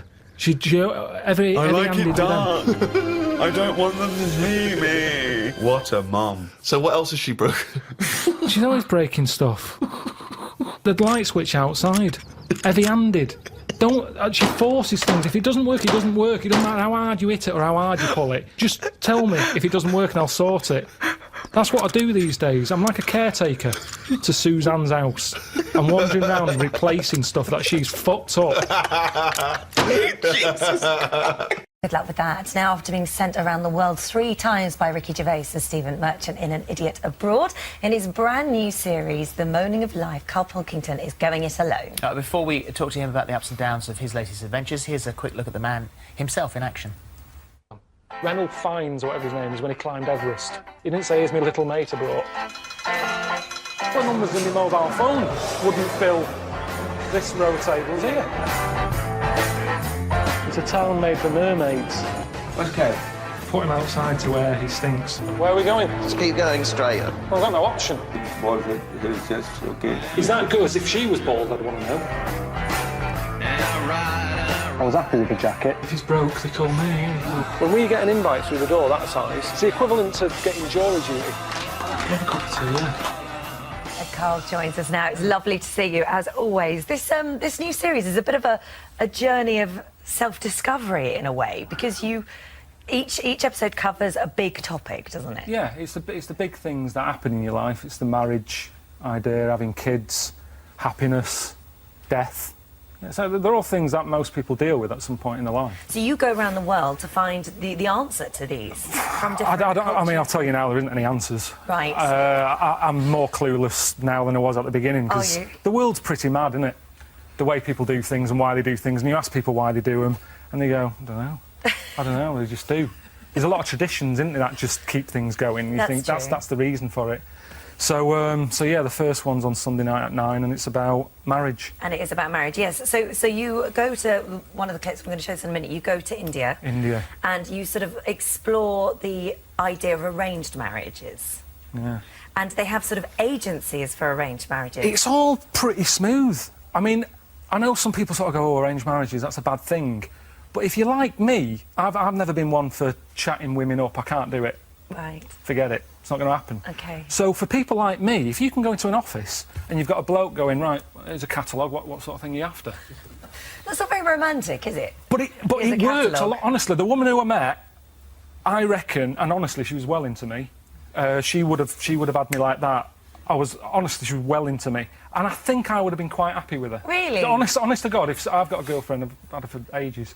But if it didn't work out, I'd probably be back on a plane to meet this woman, because honestly... And were you just a match? You were a match? It was just, I went in and there's a bloke there and he's saying, what do you want? And I'm going, I don't want anyone who's too clever or anything, because I'd end up annoying them. And I just write down what I'm like. You know, you write down your bold, skills, your interests, what you like. And in the end, I mean, the weird thing is everyone's there. When you turn up, the mum and dad was there and they're quizzing you. I don't do interviews. I'm nervous at this. I find this weird. I've never got a job through doing an interview. So it was exactly like that. But you had to be honest. Well, you've nearly got a future wife. I know. Honest to God, you haven't seen it yet? We've got a clip. Should we have a look? Right, yeah, Let's have a look. Yeah. Tell me something about your parents. Are the doctors? No, there's no doctors. I mean, they've retired now. My dad has done loads of jobs, from tiling, gardening. Yeah. He's done courier work, taxi driver. He had like a butty shop with my mum. What level education you have finished? I didn't do that well. The school wasn't very good. So did they know that you had no intention of marrying their daughter? I don't know. I asked that because obviously there's a director there and a cameraman and everything, and I thought they were just doing this for fun, but by the end the dad was, I mean, it's the problem with talking about it, because it ruins it, doesn't it, for people watching. But by the end, the dad was sort of going, right, can we get your number, maybe you can meet again tomorrow for a coffee, go to the cinema. And I was a bit like, oh, hang on. At first I was enjoying it because I'm thinking I'm doing all right here. I forgot all about Suzanne at home. Talked to her about an hour before. And I sat there going, she's got all right. And then I suddenly was like, oh, God, I'm going to have to let her down. She's going to have to know. And I was going, I'm not telling her. How was work today, darling? Yes, it was great. I got married. I know, honestly. So it sort of built me up a bit because, like I say, I've never been... I don't know if women like me or not. But through that, I was like, yeah. Well, that was that's the, as you said, that's this week's show. That's the marriage one. What about the other subjects? So how do you cope with death? How did you deal with that one? I mean, I'm really interested in death because it's going to happen. It's not. You see, with marriage, I haven't got married even though I've been with Suzanne for ages. It's like kids, we haven't bothered, but death is going to happen. You can't avoid. Can't avoid it. Well, you went to an unusual funeral, didn't you? It's maddest. Honestly, I've been all around the world and I've seen some mad stuff. And I get a bit blasé. I think, oh, another tribe, I've seen it. You know what I mean? You get a bit blasé about stuff that I'm visiting around the world. But this funeral in Ghana, I mean, you'll have to watch it. It was an old lady, wasn't it? It was an old woman called Comfort. Never met her when she was alive. She'd been dead for 2 months. And what they do, they don't bury them that quick because they've got family all over Africa. And if they're poor and what have you, they can't just fly in. They've got to travel. So the body's not buried for ages because they basically want all family and friends to say goodbye to them. So she's, I got involved in sort of doing her up, putting the makeup on her, and they prop them up in the corner of the room. And people come in. This woman called Comfort, she worked in like a market stall flogging some fruit called kinky, some local thing. So that was her job, sat behind this table flogging kinky. So what they did, they sat her in a corner, table, kinky on it, and family and friends are going up, sort of putting money in her hand, and going, oh, really weird. Wow. Really weird. And everyone else is thinking it's normal, going in, taking pictures, probably putting it on Twitter. Like they have a very, very different... maybe it's us that's wrong. We have a bad relationship with death. I said that. You never hear about it on the telly. We never like to talk about it. You know, everyone's morbid. They're dancing down the streets. It's a proper celebration. I think someone said... It seems a better way... I mean, definitely unusual for us, but it seems like a better relationship with death. Like really? Fascinating. No, I can't wait to watch it. It's the best one, that. Yeah? Is it? Yeah, it's the last episode, but it's... You didn't miss Ricky and Stephen? No. No. Because I suppose the hotels were better. Definitely. I mean, sometimes you're in places where it's just basic, but, you know, I mean, last time I was packing bottles of Domestos with me when they were sending me away, do you know what I mean? Whereas this time, if there was something half decent, you know, with clean bedding, I'd be staying there. So I definitely enjoy the trips more. I mean, I still don't like being away from home, but... No, it's funny you keep taking these travelling jobs, isn't it? It's a job, isn't it? It is a job, you know. I'm sure you're sat there thinking, why are we talking to him again? But it's, you've got to do it. Look how much I wrote down to ask you. I know, me too. We have so much to ask you. We've just scratched the surface. It's lovely having you here. Proving our point. The Moaning of Life is Sunday. It's at 9 on Sky 1 and Sky 1 HD. And there's a book out as well for it again. Oh, there we are. There you go. It's lovely Thank you. Thanks for having me on. It's a pleasure. Sue Hill's appealing for your help. Welcome to the 67th Annual Golden Globe Awards. And now please welcome your host for the evening, ladies and gentlemen, Ricky Gervais. I want to do a proper job this time. I don't think I went far enough. Obviously not, because they invited me back. So I'm going to do it again, do a proper job, and I guarantee they will not invite me back. I honestly can't wait to do it. I'm going to go out there, guns blazing, like it's the end of the world. Just looking at all the faces here reminds me of some of the great work that's been done this year by cosmetic surgeons. The 7 wonders of the world. Truly mankind's greatest achievements. But there is one man who sees them differently. Are they the oldest thing on the world? They're not the oldest thing on the world. If that was on my road, the council would go, get that down. It's a death trap. I'm going to mention Idiot Abroad on Science. I'm going to mention the Ricky Gervais Show returning on HBO. I'm going to mention that I'm in the Muppet movie, Wind in the Willows. Steve's got a fridge freezer for sale. Any single women? Not necessarily single. Not necessarily single. Yeah. He's gonna steal Angelina away from Brad. Oh. Oh, I wouldn't want to be Brad when this guy walks in the room. See, if I was her, I'd rent another baby then, rather than... Because what would come out? You and her. What do you mean, what would come out? Jesus. Something magnificent. That would be on the Science Channel. I've had a couple. I'm not going to lie to you. Now listen up. I'm not going to do this again anyway. I want to do either such a bad job, I'm not invited back, or such a good job that I don't want to do it again. I'd like to say, you know, I'm better second time around, so I should leave it there if I do a good job or a bad job. I mean, but who knows? I mean, it's once a year and it's so much fun. It is an honour to be here in a room full of what I consider to be the most important people on the planet. Actors. They're just better than ordinary people, aren't they?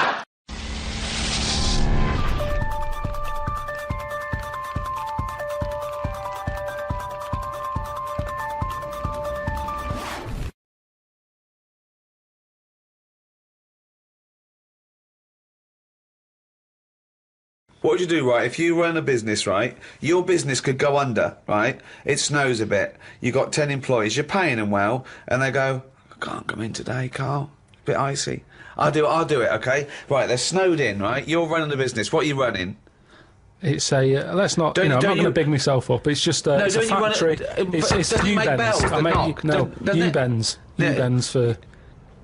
Toilet, so you run a, okay, right, okay, so, plumbing, you pay them all right, don't you?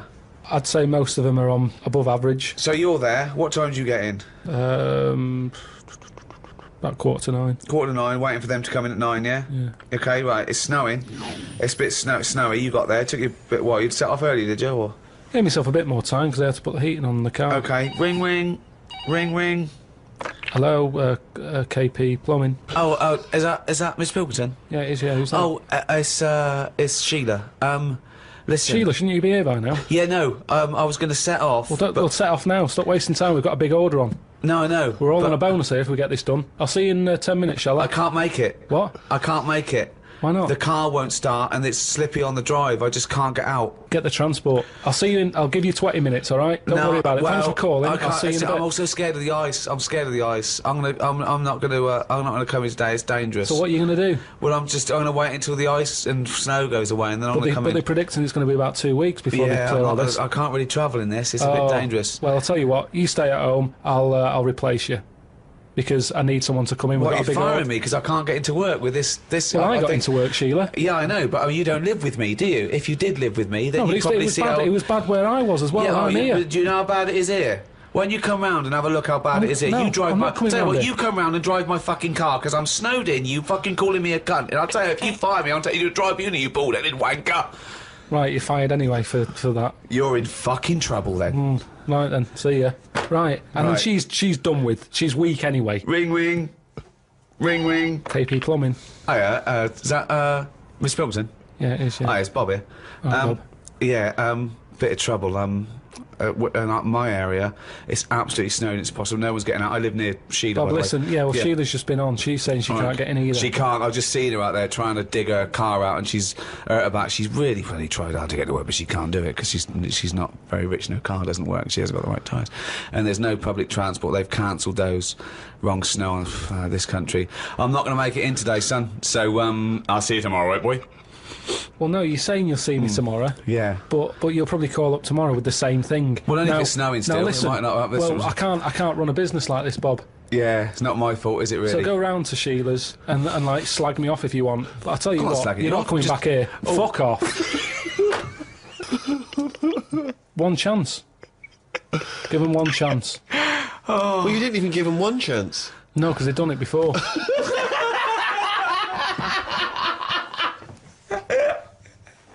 Oh, fucking hell. Just annoys me.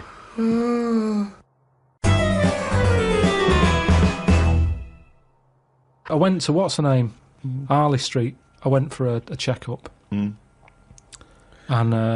like a medical. Posh, you know Harley Street, it's like, it's the top doctors, isn't it? I've never been before. Yeah. All posh buildings and that. Went up to the counter. I said, I see the doctor. They said, name, yeah. Give us 10 minutes, go and wait in the waiting room. Dead posh waiting room. Dead fancy. Big leather furniture and that. Yep.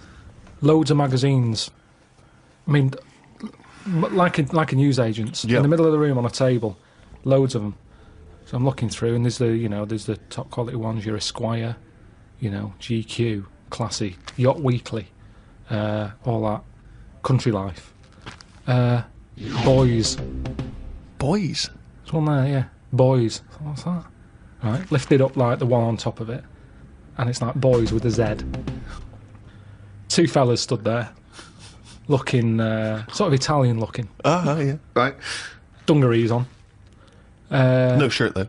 No shirt, just dungarees sort of unbuttoned, hanging down a little bit. Sure. So no one else is about. I'm never going to buy a magazine like that.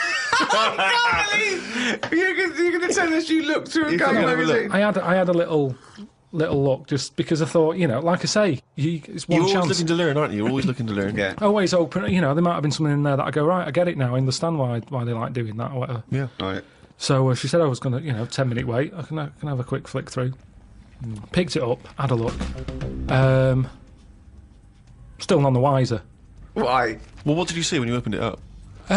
Just loads of. Like I've said to you before about, I don't know why they like looking at knobs when they've got one of their own. Right. There's no right. surprises there. You're not going to go. Oh, Sure. that's Yeah. nice. Some had like car oil on the face. Knob out. Yeah. There was someone sat on like one of them square things of hay. Oh yeah. Sat there, like sort of sat on it, straddling it. Yeah. That must have been uncomfortable. Again, knob out. Yeah, just looking like it's normal. That's Sort of crazy. like No that. farmer walks around like that. What was the other one? There was motorbike. They always like them. Yeah. No, I'm going through and then like the content is all puns. Right. Everything was to do with knob. Right. That's the only bit they're interested in the male body. Look at this bloke It's straddling not- this huge throbbing thing. The bike's not bad either. Yeah, all that, yeah. loads of them. It was just all,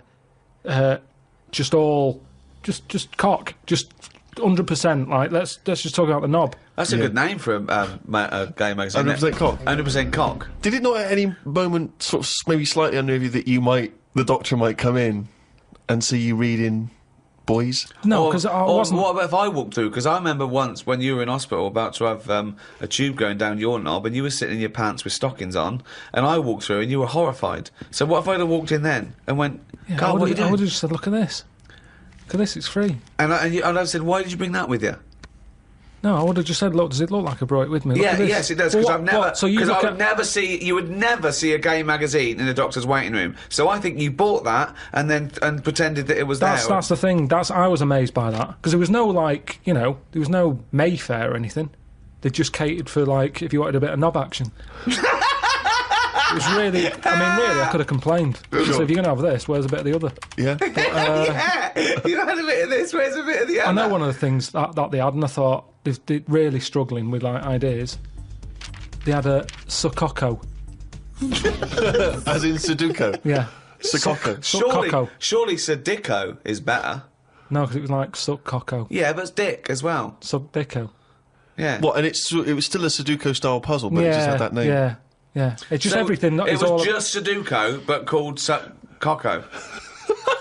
That's amazing. That is amazing. Now, if I was gay, do you know Let's they have say? a game of Lubo. Let's have a game of Knobopoly. Noberation. Noberation. Let's have a game of chess. Cock.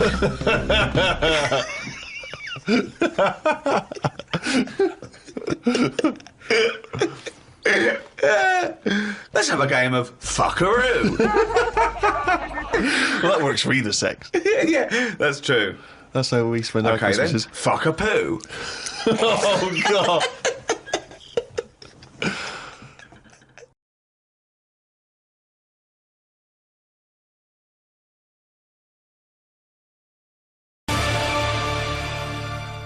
On TV. I just think there was a kid who grew up in our avenue, right, on the estate, who, when it was born, right, we kind of thought it's got no chance, this kid, because its man was a bit of a rumman. A rumman? Where's that? No, just she going out and having a fag and having a drink, and she's never at home. It's the one who had the horse in the house. Sure. Right, which I don't want to go over. Sure. It's old news. It's out there, isn't it, if you want to find out about the horse in the house. But she had a kid, and everyone was pretty surprised when they saw it, because it was a good-looking kid. She was surprised, because, the man wasn't that good-looking, the dad was a bit rough.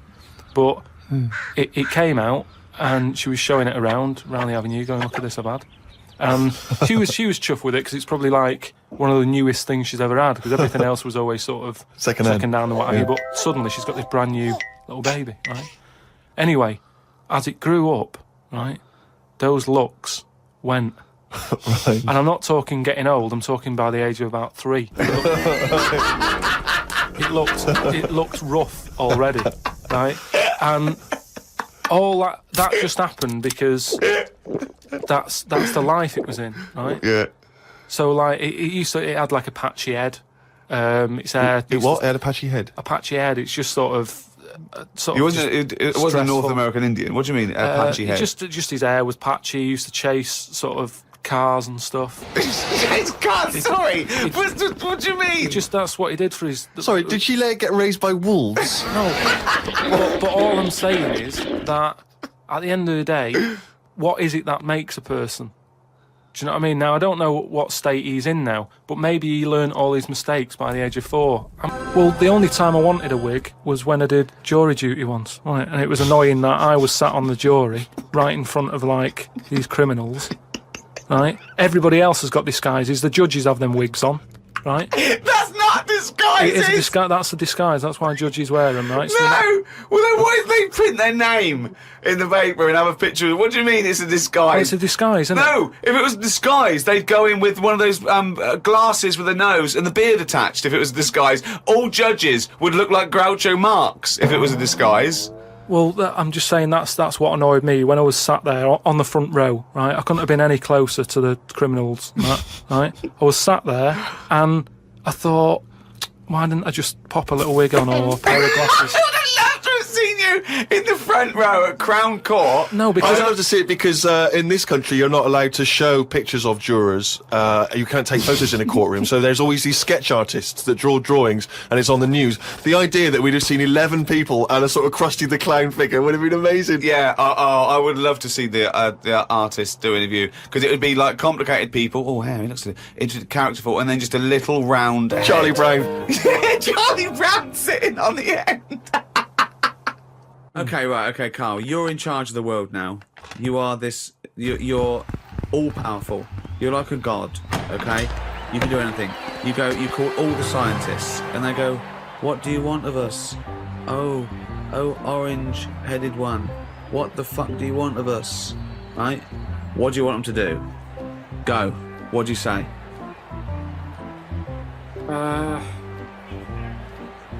Well, I want to come in and... How long have they been working on the Big Bang idea? Forget it. You've got every science... No, but I don't just want to come in and poo-poo that, because they're going to... Poo-poo. They've done a lot of research on Well, it. hold on. You wanted to stop a minute ago. Yeah, I know, but you don't just come in, guns are-blazing. I'd say, hello, You can do everyone. anything you want. Oh, go on then. Hello, everyone. Hello, Carl, leader. Right, listen, this Big Bang thing you've been doing... Yeah, well, that's just only a few of us. That's like less than 1,000,000% of us. We're all here. Yeah? I've dropped AIDS research. I've dropped cancer research. Right, well, why have you dropped that? Who's told you to do that? Well, no, we knocked off. They said you wanted to tell us something. We're all here. Every scientist in the world Well, is listen, here. what research are you doing? Oh, well, I'm looking at what happens if you give Feminax to an owl. What happens? Well, I'm halfway through it. I got called away. Look, I'm really busy. What do you want me to work on? Who said they're doing cancer? Go back to work. Right. Okay, the rest of us doing stuff that you think we're fanning around with. What would you want us to do? Well, I can't do it all today. What about me? I was doing AIDS. Hang on a minute. I was doing AIDS. You just wait a minute. Right, okay, why does cancer get to go back? Are you saying that cancer's a bigger problem than AIDS? You go back to work. So AIDS go back. I'm doing restless legs. Right, can everybody but the Big Bang people leave?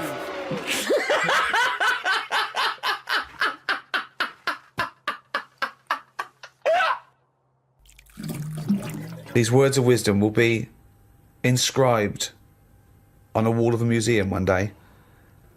Proceed. I think trousers are going to be stopped being made. Just because you see kids now, they've got pants around their ankles. They're going further and further down. So I think that's evolution, just getting rid of the trouser. Right. It's just dropping naturally. That's the evolution of the trouser, because it's dropping incrementally Well, you see now, down you can the see arse. kids' underpants, so they're just dropping. Yeah. I think they'll get to a point when they just don't bother wearing them anymore. Right. Prediction 1. Okay, That's an amazing one. They'll stop making trousers in the future. Good. Okay.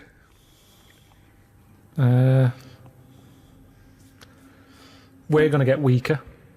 That's already happened. Mm-hmm. They used to say, you know, an apple a day keeps the doctor away. Now they're saying eat 5 fruits. Right. So we've definitely that's evidence. You can't argue with that. I'll probably put that first because the guy's right. What's number 2? So swap that round. Okay, that's number 1. Give him the pants second. Yep. I'm gonna die. Okay, they number used 3. to say an apple a day keeps the doctor away.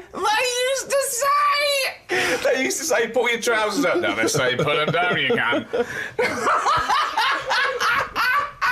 I've never had such fucking dribble in my life. Number 3. Right,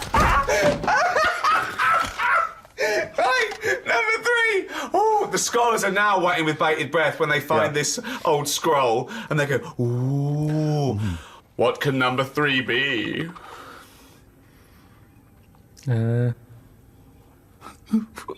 I reckon we'll blend all our food. Oh God! No, because he was going to make a point about race. I never thought it would be. We'll blend all our food. like they do for babies, you mean? I just think when you think about all the stuff we eat now, cavemen chewing on big lumps of meat. Yeah. We had wisdom teeth. Yep. Now they say, "Well, take them out. You're not using them." Yep. Why not using them? Because your food's soft. Yep. Sorbet. Yep. Soups. Yeah. You know, everything's softer, Just isn't it? those When you get an two, yeah. avocado, they say, "Is it soft?" Everyone's squeezing the food before they buy it. Yeah. No one wants anything tough. Yeah. So I think chewing is a sort of It's a thing of the past. We haven't got the time to chew. Everyone's like, "Hurry up, eat that." You don't have to go out for dinner with Ricky. He's like, "Hurry up." Like, I'm still eating Well, it. he does blend his food, I think. Okay, so blending food. Great. I reckon. What else do we do now? So I've done teeth, done trousers. I've come up with this idea. It's sort of like glasses, but you can live wherever you want to live. What do you mean? Everything that's real, you're not looking at that anymore. This is really the future. I'd put this at number 10. This is like... We're only doing 5. Fuck me. So what you mean is that you look through the glasses and instead of seeing what the real world, you see a tropical what paradise. You want to see. So if you're a young kid and you like the idea of living in the urban ghetto with all graffiti on the walls and that, you can see that.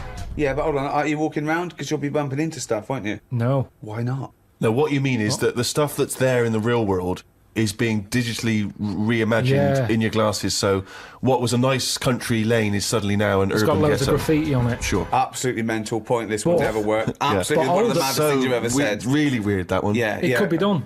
I reckon it could be easily Why done. would it be? Okay, Because- that last one, that's number 4. That's a load of bollocks. So what's number 5? There'll be more letters in the alphabet. Why? Why? Because we're running out of words now, aren't we? No, we're not running out of No, words. we are. now. We are definitely running out Just of words. using, it's using the letters we've already got and making new words. Yeah, we're making, No, but we haven't got enough now. Of course we have. Have you any idea? You could have a word with 9 L's Yes. before you run out. Yeah, and they do in Wales and what have you. That's because their alphabet is shorter than ours. They've only got something like 24 letters over there. Right. They go mental with the L. Now what we do is we've got 26 letters, but we are now struggling. We're not struggling at all. We are. We're not. I mean, it's a stupid... Boswallocks in shampoo. Now there's a word where they've gone, well, we've invented something here. What? We've got something we're putting in shampoo. Boswallocks? Boswallocks. Have you just made that up? No, it's now they go, new with Boswallops and ceramide R. Yeah, but that's a new word because they have to, they come with a new word. But it's a terrible word. Why?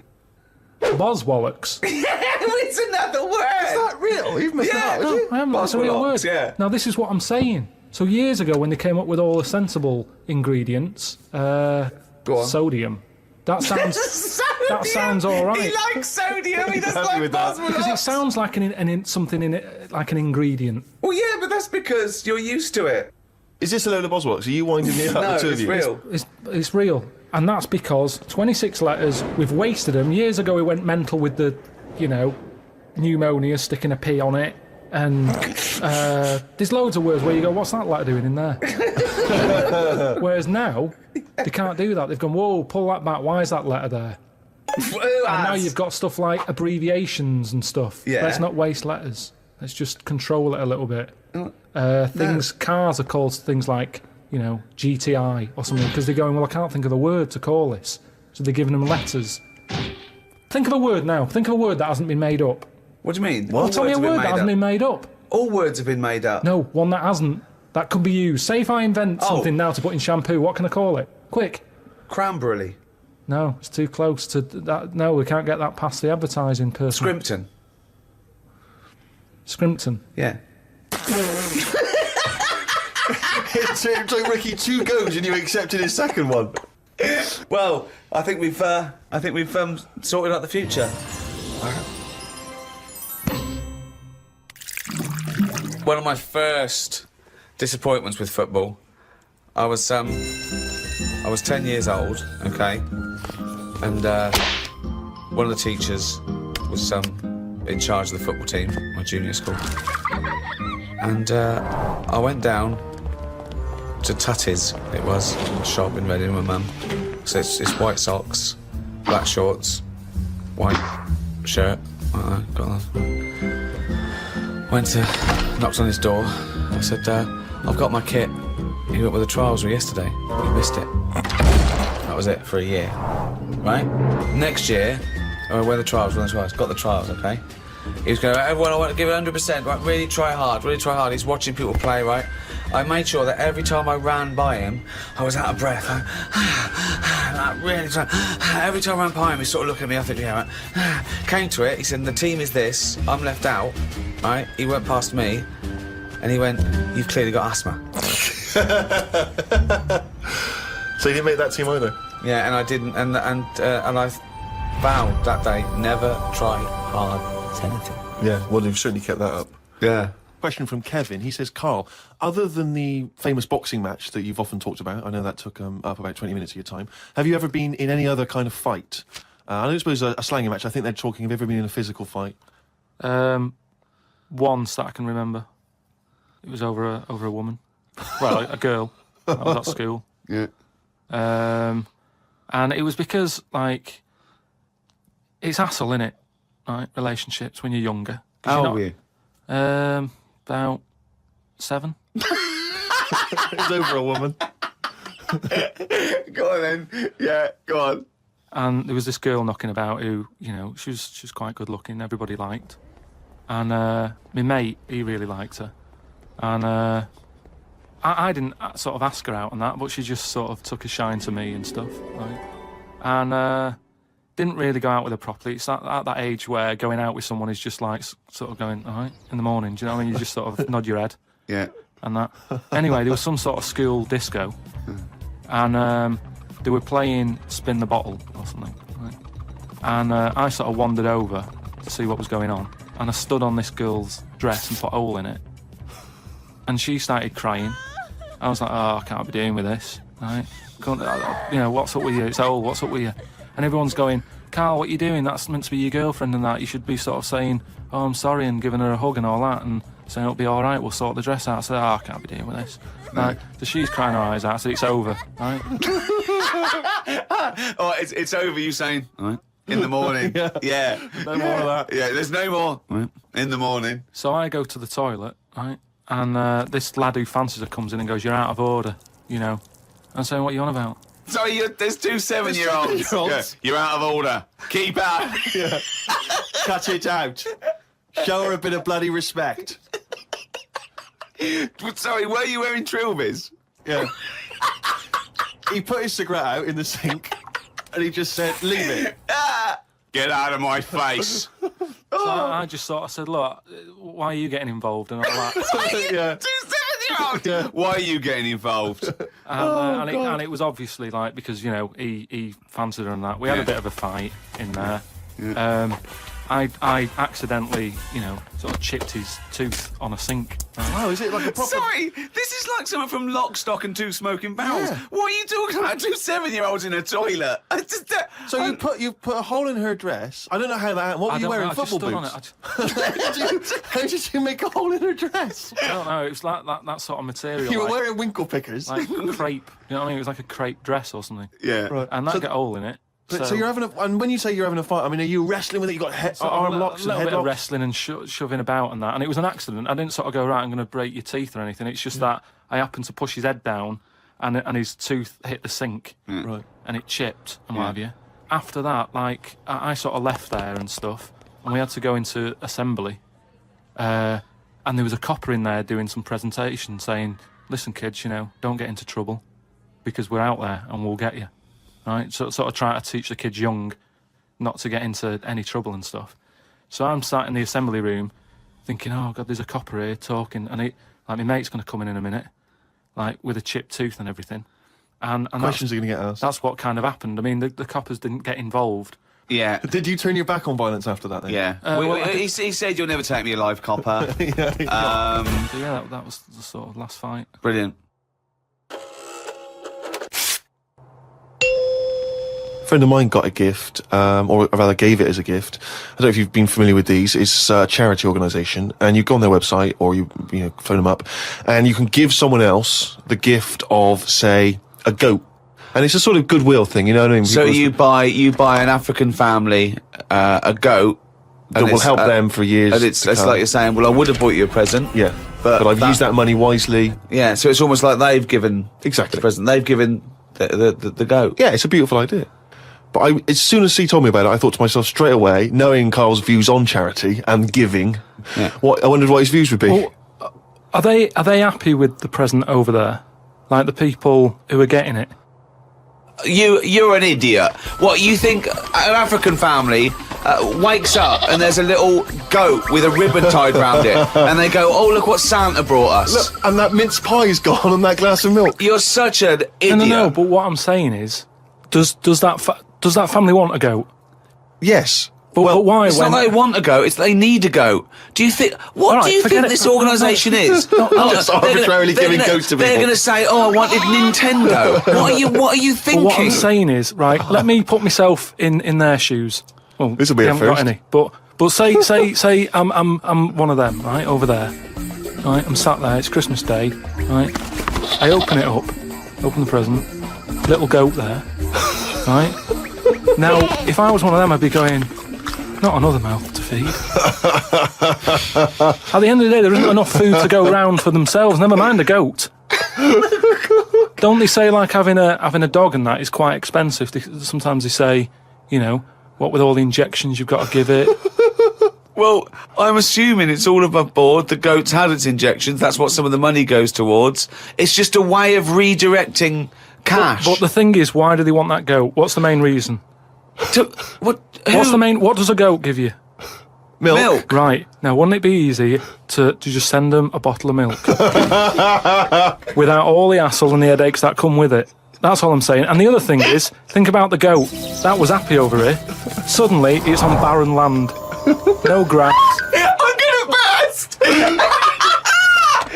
do you mean? You didn't send a goat from here. I'm saying, who's happy at the end of this, right? You've got a fella who hasn't got a present over here because the mate bought him a goat, right? So yeah, let's do this properly. So there's a tick. He's not happy, right?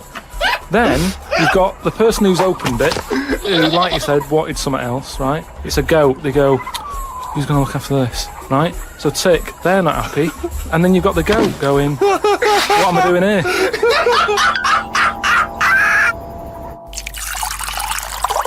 Rick, we've had an email here from a bloke. I think you're going to respect him, because I think you can tell straight away from his name that he's the kind of guy you'd want to hang out with. Go on. I know how much you love fun people. Yeah. Well, Paul, and he's calling himself this, Paul the Party Animal Parker. He's emailed in. He's given himself that moniker. Right, I assume they're in sort of like quote marks, They're are in, they? in speech marks, yeah. Brilliant. Party animal Parker. And he's called himself that? Yeah. That I can't wait. So when you picture him, what are you thinking? Millhouse. Right, okay. I think he looks like Millhouse from The Simpsons. Yeah. He's working in sort of an IT department, maybe? Yeah, for a large possibly. organisation? Oh, I think he might still be at school. Okay, right, yeah. Yeah, I think. And this is the vital question. Do you believe him to be a party animal? I believe him to be a party animal is as much as a man with a long scarf that his mum knitted him to look like Doctor Who can be a party animal, yes. Do you think that when people are organising parties at his school, they're thinking the first person they got to get on the list and make sure he's guaranteed as You've a got guest to take Paul the is party Paul animal. Parker. Because I bet he's got millions of affectations. I bet he wants to be known as the one that carries around a biscuit tin. Yeah. You know, he's got the scarf. He's the guy who only ever wears bowling shoes. It's his thing. It's his thing. He's a little bit kooky, it's his thing. And it is fairly interesting what he sent in. He's found this on the web. A Serbian man who has invented a sex machine for women. And he's appealing to Western women to test his device. It runs on a 390-volt electric engine, simulates sex, and has a 7.5-inch artificial penis. As soon as I read this, I was thinking... It's just imagining there going, oh, thanks for coming in, yeah, okay. So there's what's going to happen is there's a penis that's going to pop out from here, and it's going to have sex with you. I'm going to stand behind the machine. I've got to stand behind here. There's a lot of dials and stuff. I don't want to bore you with. Well, why do you have to stand behind it? Just I can't. It's technical stuff, but I got to be behind the machine. But there's no penis on the robot at the moment. It's just a hole. No, don't worry. What'll happen is I'll switch the machine on. I'll go behind, and then a penis will appear. Will it be like a metal-looking penis? It will be a robotic penis, but it will seem like it's a regular fleshy human penis. So you've made this sort of like robot penis look really realistic. It's really realistic. You will not be able to tell the difference between, say, the robot one and mine, for instance. I don't want to see yours. No, there's absolutely not. Because I've not come around here to have sex with a person. I know, you've come around to test the machine. Yeah, and that is exactly what you're going to get. Okay, a piece of mechanical action. Talking of eating knobs, Carol Thatcher, you know, a daughter of one of our leaders. Sure. Well, you saw her in I'm a Celebrity, Get Me Out of Here. She popped a couple of bollocks in the mouth, Oh. chewed them up, swallowed them. Oh. Kangaroo penis there, dried. She couldn't even get... It was so tough, she couldn't even get through it. And then she... eventually she eats it. What was it, like a pepperami? Yeah. And she... What do you think of that, Carl? What, eating that sort of stuff? Yeah. I watch it. I like those little trial bits, right? Yeah. But what I don't think people realise is, right, it is hard eating a little kangaroo knob. Right? Really? How do you know? No, it's just, you know, you think about it and you go, oh, couldn't do that, right? But what they never mention on the TV programme, which I think takes it to the next level, right, they're eating that at like 7:30 in the morning. Sure. Right. Which is worse, innit? Yeah. Do you know what I mean? If I was there and Ant and Dec said, right, Carl, eat the knob, I'd go, hang on a minute, give us a few hours, let me get some rice and that on my belly and just sort of fill me up a little bit more. I'll pop back at about 6:30 this evening. Right. Have it ready. And I'd be happier then. It's just that thing of, you know, you don't want to eat animal genitals on an empty stomach. So what are you saying? You could... I'm saying like I could eat a knob at night, but just cut that there. We'll loop that. If any DJs are listening, just take that quote. I could eat a knob at night by Karl Pilkington. Maybe do a dance remix. Yeah, I think maybe you're sort of a house producer and you could maybe get some kind of high energy beat going, and then we could just send that out to some of the gay clubs. I'm sure it'd be really popular. Please, anyone send us, you know, that looped with a nice little, you know, funky house beat. Karl Pilkington saying I could eat a knob at night. But don't you see what I'm saying, though? The way the world... We've changed more than the world has. We can't handle anything now, can we? Look at it, like I say, a bit of snow, a bit of cold, everything comes to a standstill. Yeah. Oh, I can't go out, it's dangerous, you'll slip over, people having time off work. Yeah. What would you do, right? If you run a business, right, your business could go under, right? It snows a bit. You've got 10 employees, you're paying them well, and they go, I can't come in today, Carl. A bit icy. I'll do it, okay? Right, they're snowed in, right? You're running the business. What are you running? It's a... let's not... I'm not going to big myself up. It's just it's a factory. It's U-bends. U-bends. U-bends for... Toilet. So you run a... Okay, right, okay. So you pay them all right, don't you? I'd say most of them are on above average. So you're there. What time do you get in? About 9:15. 9:15, waiting for them to come in at 9, yeah? Yeah. Okay, right, it's snowing. It's a bit snowy, you got there. It took you a bit while. You'd set off early, did you? Or? Gave myself a bit more time because I had to put the heating on in the car. Okay, ring, ring. Ring, ring. Hello, KP Plumbing. Oh, is that Miss Pilkington? Yeah, it is, yeah. Who's that? Oh, it's Sheila. Listen. Sheila, shouldn't you be here by now? Yeah, no, I was going to set off. We'll set off now. Stop wasting time. We've got a big order on. No, I know. We're all on a bonus here if we get this done. I'll see you in 10 minutes, shall I? I can't make it. What? I can't make it. Why not? The car won't start and it's slippy on the drive. I just can't get out. Get the transport. I'll see you in. I'll give you 20 minutes. All right? Don't worry about it. Thanks for calling. I'll see you in a bit. I'm also scared of the ice. I'm scared of the ice. I'm not gonna come in today. It's dangerous. So what are you gonna do? Well, I'm gonna wait until the ice and snow goes away, and then I'm gonna come in. But they're predicting it's going to be about 2 weeks before they clear all this. I can't really travel in this. It's a bit dangerous. Well, I'll tell you what. You stay at home. I'll replace you. Because I need someone to come in with a big... What, you're firing me because I can't get into work with this... Well, I got into work, Sheila. Yeah, I know, but you don't live with me, do you? If you did live with me, then you'd probably see it was bad where I was as well. I'm here. Do you know how bad it is here? When you come round and have a look how bad it is here, you drive my... Tell you what, you come round and drive my fucking car because I'm snowed in, you fucking calling me a cunt. And I'll tell you, if you fire me, I'll take you to a tribunal, you bald-headed wanker. Right, you're fired anyway for that. You're in fucking trouble then. Right then, see ya. Right, and then she's done with. She's weak anyway. Ring, ring. Ring, ring. KP Plumbing. Hiya, is that, Miss Pilkington? Yeah, it is, yeah. Hi, it's Bob here. Bob. Yeah, bit of trouble. In my area, it's absolutely snowing. It's impossible. No one's getting out. I live near Sheila. Bob, listen. Sheila's just been on. She's saying she can't get in either. She can't. I've just seen her out there trying to dig her car out, and she's about. She's really tried hard to get to work, but she can't do it because she's not very rich, and her car doesn't work. She hasn't got the right tyres, and there's no public transport. They've cancelled those. Wrong snow on this country. I'm not going to make it in today, son. So I'll see you tomorrow, right, boy? Well, no, you're saying you'll see me tomorrow. Yeah. But you'll probably call up tomorrow with the same thing. Well, only if it's snowing still. Now, listen, it might not I can't run a business like this, Bob. Yeah, it's not my fault, is it really? So go round to Sheila's and like slag me off if you want. But I'll tell you what, you're not coming back here. Oh. Fuck off. One chance. Give them one chance. Oh. Well, you didn't even give them one chance. No, because they've done it before.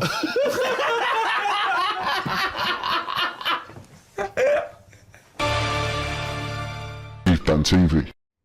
Alright, Australia, how's it going? Just letting you know that I've got a DVD out right now. It's out now, available to buy. It's called The Moan in a Life. And it's me travelling about the world, sort of trying to work out life's big questions. You know, stuff like marriage, and is it all worth it? What's the point? Kids, why do people have them? Happiness, how are you meant to get it? Death, what you're worried about? It's those sort of questions. So they wanted me to sort of reference Australia a lot, to sort of make it seem like I've gone out of my way to do something special for you, but I don't know much about the place. What else did they say about you? That's always confused me. They say that you're down under. Australia, are you going down under? The way I look at it is, the world is floating about in nothing, isn't it? It's just in the universe. So who's decided that you are down under? Makes you think, doesn't it? How do you know? How do you know that you're down under? You could be up over. You could be right at the top. Because if you think about it, it's hot where you are, which means, you know, if you think about it, heat rises, doesn't it? So if heat rises, you're at the top. So it's up. It should be up over. You're coming up over, not down under. Just a thought. I've had that thought for ages. I had no one to tell, but now I'm talking to Australians. I just thought I'd run it by you. But it's thoughts like that are on this DVD. Life's big issues. You know, is it up over? Is it down under? It's just a question, isn't it? I'm running out of ideas to try and sort of theme this around Australia. I just, you know, at the end of the day, I've got a DVD out. The Moan in a Life. It's out now. Look out for it.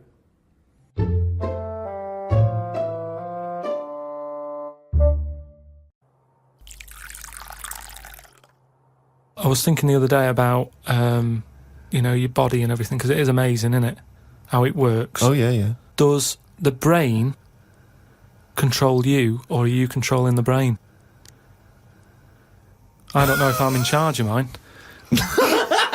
Nor do I, There's Carl. a surprise. Nor do I, Carl. No, do you know what I mean, though, by that?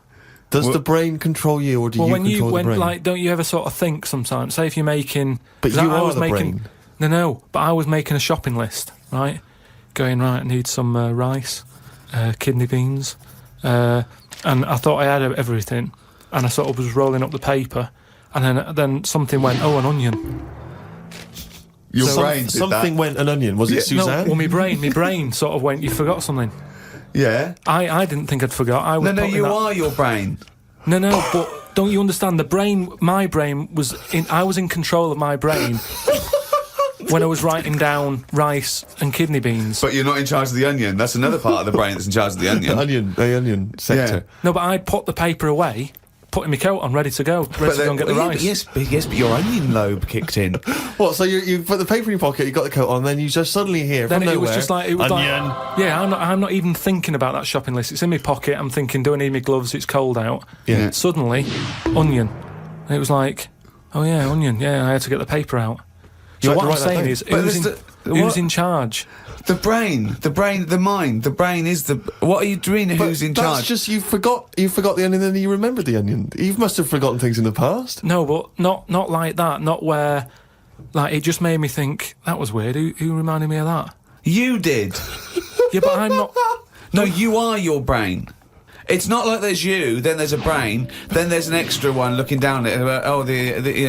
The meta brain, the thing above it. No, but your brain... How does your brain work? You give it information, don't you? Well, it takes... Do you mean you give it information?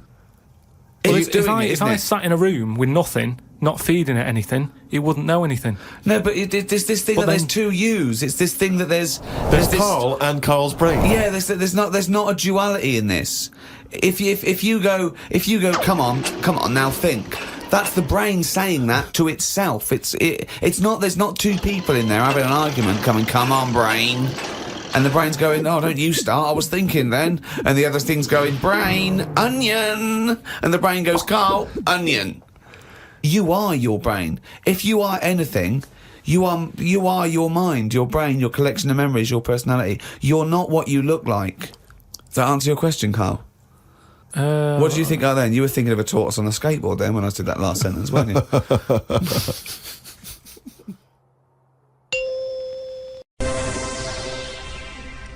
Carl. What? What would you rather do, right? I sort of put you in a ball, squash your head, right? Tie your head to your knees, like that, right? You have to walk around like that, right? Until you're formed, totally formed. So that's like the rest of your life. Just keep that for a year in a cage, and your head's like knees, right? You have to walk like that, going, right?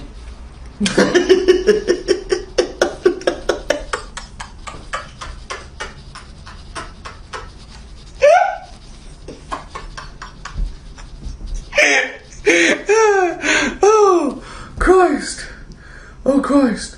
Or I do facial surgery on you, right? And you've got no face at all. I start your mouth and nose, right, and lines like that, right, and just fed with a tube in your stomach and the breathing equipment. So no eyes? Yeah, no eyes, no nose, no mouth, no nothing. I'll take your ears off, right? So you're deaf, dumb, blind. You're breathing through a little thing there. You're being fed straight into your stomach. And what's the problem with the head on the knees? Well, you're in pain. You can't use to walk like a crab everywhere. But I can still hear and see. Yeah. I'll have that one. Yeah. What would you do? What's the first thing you do when you get out of the cage? How long have I been in the cage for? A year. Just crying yourself to sleep every night. I'd call Suzanne, just warn her. What would you say? I'd just say, look, I'm coming home. Long story. Can you come and open the door?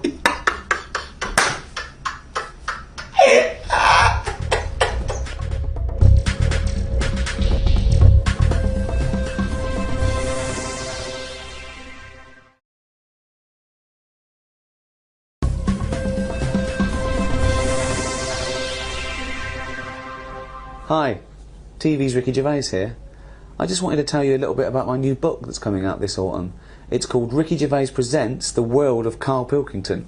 With me, Karl Pilkington. Right. Yeah, it's just a book, some of the ideas and some of the chats and some of the stuff we came up with in the podcast. The world record-breaking podcast, The Ricky Gervais Show. So, what are you doing there? Just doing some drawings for it, just to go with the stories and that we talk about, some of the ideas and stuff. What's that? This one. Well, it's Auntie Nora, isn't it? When she farted for 5 minutes. That's like when she had the wind there, just coming out there. She, like, had wind for 5 minutes. Oh, good. So just sort of pictures and that. So we could put this into the book of prize, could we? Yeah. Thumbs and that. Yeah. I'm still pretty sure that we would have got on alright without the thumb. Yeah. But if we couldn't, how about a thumb with one big finger? That works, doesn't it? It's just that idea I had. You know, I went to school with. Yeah, well, there's a picture of them. The sort of two kids who had big heads. They also had like webbed hands. So they got by all right. They didn't struggle with stuff. So I just thought, you know, if everyone had hands like them, less fingers, less messing about. Good. Maybe Richard and Judy can include this in their book club. Put a baby in a room with no contact with outside world. Why? Well, just to find out if, you know, it becomes gay or straight or whatever. Do you know what I mean? Yeah. Is it the outside world that's making them gay or straight? Is it, you know what I mean? And how long would you leave a baby in a room? I don't know. How long does it take to go gay? I don't know, like 20 years or something. Oh, right, good. You're sticking a baby in a room for 20 years? Yeah, I mean, it's not, you know, feed it and stuff. Oh, sure. Through the letterbox and that. Don't go mental. And what would this be for Channel 4, would it? If they want to televise it, they can do, but I'm just saying just do it if it's not for the telly. Good. Well, people are rushing to buy that book. That's Ricky Gervais Presents The World of Karl Pilkington. It's the sort of book that you'd find written in shit under the floorboards of a serial killer's house. Brilliant. Well, good luck. Cheers. Put my name to that.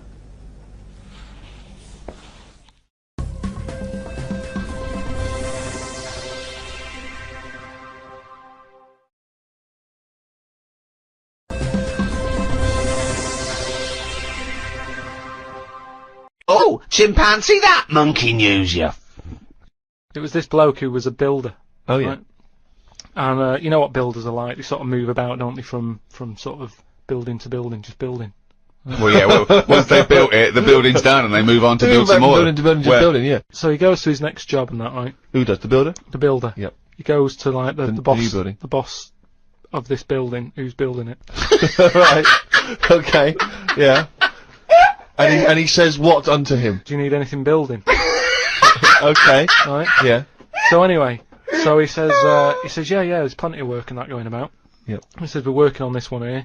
He said, get going on it, like, there's your bricks and your cement and stuff, get on with it. Yeah. Any plans? Just build. Just start building. Yeah. Go up. They're getting on with it and stuff, it's all going well. Yep.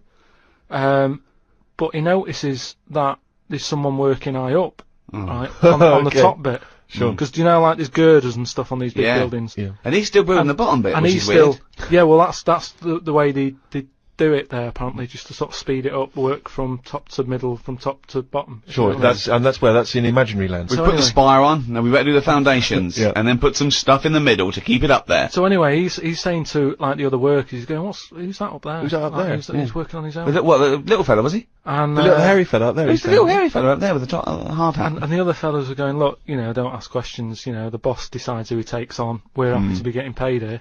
Don't ask questions! Yeah. Well, I'll see him when he comes down. So he said, well, it's pretty impressive, you know, the work rate he's doing, the way he's getting from one girder to the other.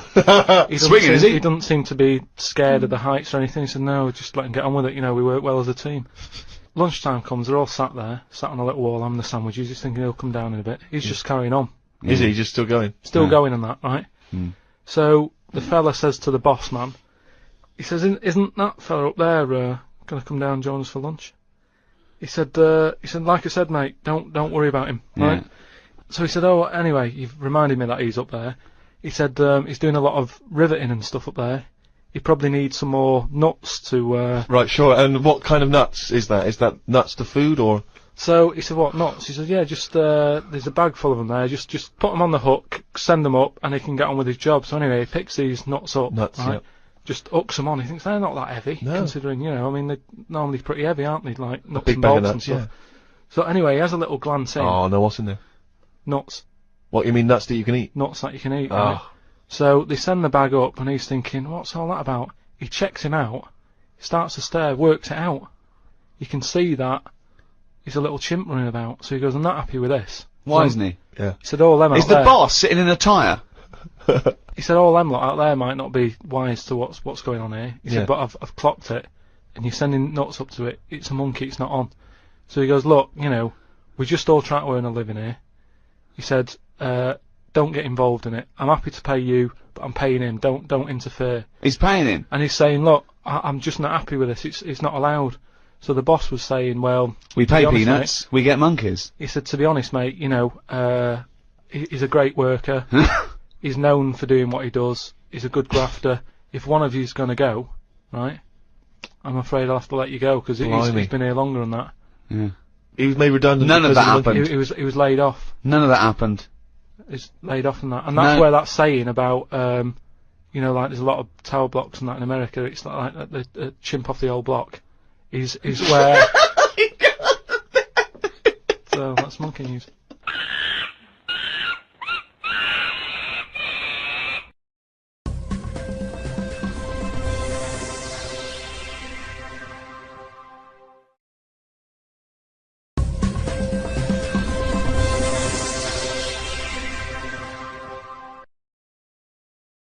Come in. Right. Ah, Mr. Pilkington, and how are we today? Yeah, I'm alright, Doctor. Yeah, I've just come for my checkup. Okay then, pop your pants off. What? Just pop your pants off. Well, and, I've got to take my pants off. Well, because I have to pop my finger up your to check your prostate gland. Don't worry about it. Well, I am worried about it because prostate cancer kills 10,000 men every year in Britain. You can check that out if I get any symptoms. Well, there aren't always symptoms, and symptoms do vary from man to man. So the best way to check it out is I just pop my finger up there I'm really and have a happy with feel. this. Just don't worry about it. Wait. Is that it? Yeah. It's not that bad. No. I don't know why he was worried. You probably saved his life there. Does he have to be here? He's just a mate. Don't worry about him. He's just watching me at work. Prostate cancer is the most common cancer diagnosed in men. The chances are you know someone who's affected by it. To help make a difference, please donate now. Well, congratulations, Ricky. Much deserved, I'm sure. Thank you very much. Ricky, I just wonder if I could ask, you're the most famous comedian in the world, and yet despite your incredibly successful career, you're still able to give enormous amounts of time to charity. Shut up, embarrassing me. Well, that's what you've written. Well, just ask the question. No, I just wondered how you find so much time in your hectic schedule to help charity. You've got to find time. 30,000 men are diagnosed with prostate cancer every year, 10,000 of which die of the disease, and a man dies every hour from prostate cancer. So, you know, that's why I give so much of my time and raise so much money for cancer. I mean, I don't know if we've got any stats how much I sort of raised last year for cancer. Just says fucking millions? Yeah, and they're welcome to it, you know. But I will say this, if I ever get cancer, I'm going to go into the nearest hospital and go, right, I paid for that machine, get that little bald fucker off it. Talking of little bald fuckers, Karl Pilkington. Right. Thoughts? Just one.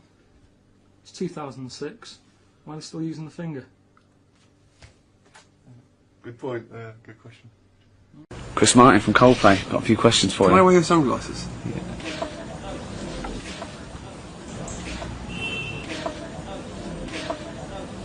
Okay, now, you like to buy clothes made in third world sweatshops because they're cheaper. Do you prefer Chinese or Indian made stuff? Indian. Chinese don't know what they're doing. See your head a little bit. We want to get the noise, the microphone there. Right, ready? Hold on. Good. So you're just doing it? Hold on. Now, it's in position. What have you... oh. Ready? Yep. Oh, God. Oh, no! Oh, it's like Jackass. Now, at the Conservative Party conference a few years ago, you made a rousing speech saying that if Labour banned fox hunting, you'd leave the country.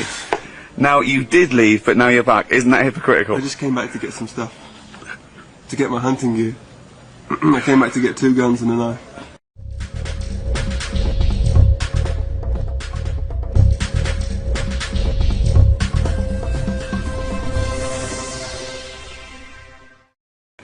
No.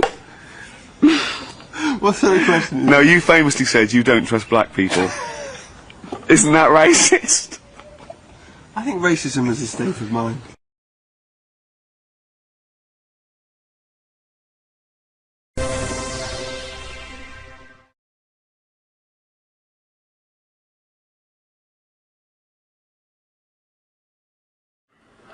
Goes to sleep, they're sharing a tent. I've only got one. Well, I've got one tent between them, have they? Yeah. But why don't they take two? A tent's not that big. Oh, yeah.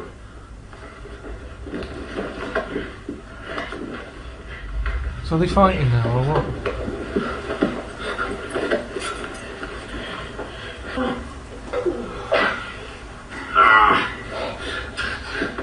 It was cold outside, he said, come in my tent. And then that happens. What do you think, Carl? I'm still none the wiser as to why they do that.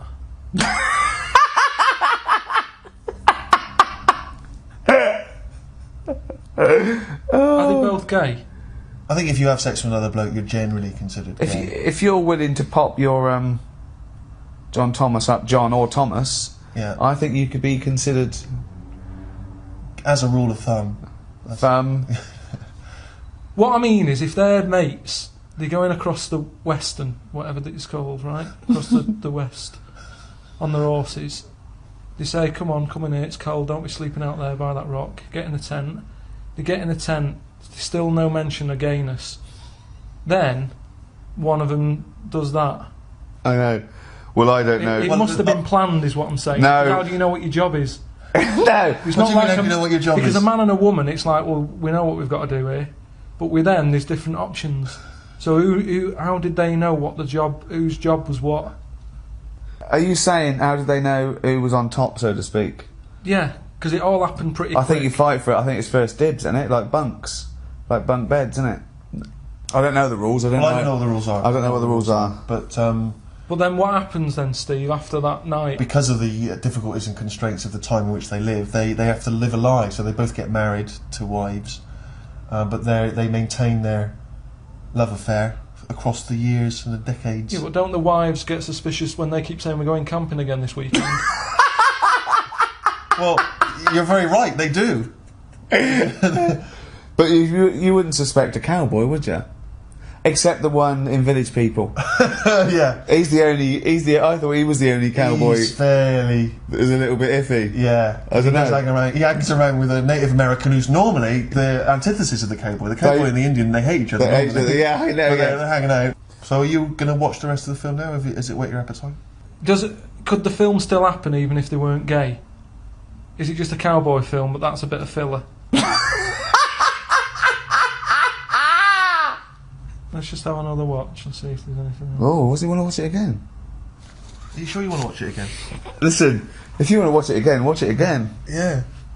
No, I'm just... What? But no, if you want to watch it again... If you want to watch it again, watch it again. Don't be afraid. Don't be afraid to watch it again. If you want to watch it again...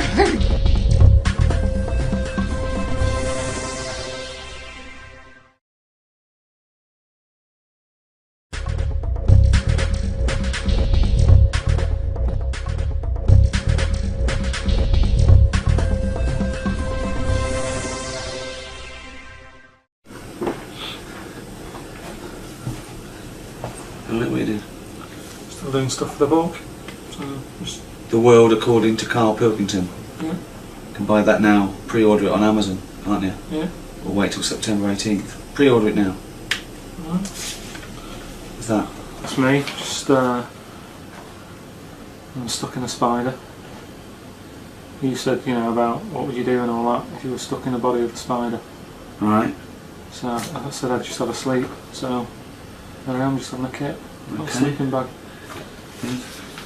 That's the thing about if you cut off an head, the body lives for like about a minute. Doesn't. No, it does. They did a test, didn't they? No, no one did a test. We've done it. Got freaks. My favourite freaks. Oh, right. Oh, that's a lot of people want to know what your 5 favourite freaks are. I'd buy a book about that. So number 1, the Elephant Man. You know that. There he is. With his buns. Number 2, Pillow Man. Yeah. 3, Siamese Twins. Annie. Mm. 4, Three-Legged Juggler. 5 pig-faced women of Manchester Square. They're not in like that isn't in an order that I want to see them or anything. They're all as good as each other. Okay. So maybe if you're a freak and you want to meet Karl, would you want to meet a freak? If we could, there's 6 billion people in the world. Must be somebody like this that wants to. Would you want to meet the Pillar Man? Yeah, it'd be all right. How's he going to get in touch? Siamese twins, I don't like because it's 2. That'd be trickier. I don't think. What if one of them liked you and the other one didn't? He couldn't stand you. Yeah, one was like, I love Karl Pilkington, he's brilliant. All right, Karl, you coming out? Yeah, but I wouldn't want to put them in that situation because I can go home. They're still bickering. So yeah, I don't want to meet them. 3-legged juggler? Yeah. What would he have to juggle for you to take your eyes off his legs? Well, that's the thing though, he'd think I'd be getting him in to sort of do some juggling, and he might sit behind the desk and I'd go, oh. I'm not interested in the juggling. I love the fact that you think you can get him in. You can hire this man who probably died 100 years ago. The monkey that was a fireman. Wasn't. Just the idea of a cat with mops on its feet to clean the floor. That's that good invention that came out. I'm pretty sure that's not a real invention. And there's you washing up with your little trousers down. I mean, I really must applaud the effort for this though, Karl. That's because really most, no offence, sort of dimwits, morons, cretins, idiots, they think all this shit, but they don't bother putting it down. Yeah, and they certainly don't bother colouring it in. So well done. I think it's a brilliant book for anyone who's got, you know, really nothing else to do, or feel that they're sort of giving to a worthy cause. And that's available now on Amazon.com or Amazon.co.uk. And it's, what is it, like 200 pages, and it's got all these illustrations and great stories. And a foreword by me, in which I'm basically going on about Karl being an idiot, which is the only truthful thing in the book. I'm pretty sure of that. Good. So well done.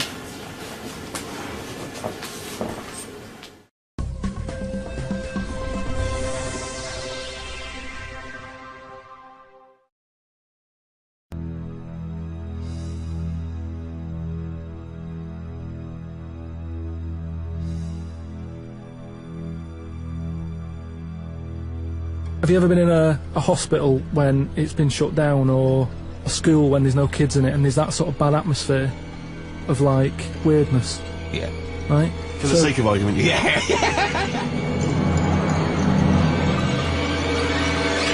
We're wandering about and I say, oh yeah, what's in this room, right? And all the floors are like a wreck and rotten and stuff. Oh my god. There's a little sign there, right? And I go up to it and it says, flies this way. So I follow the arrow, which goes to this corner where there's a shelf, about 3,000 dead flies on it, condom stuck on the top.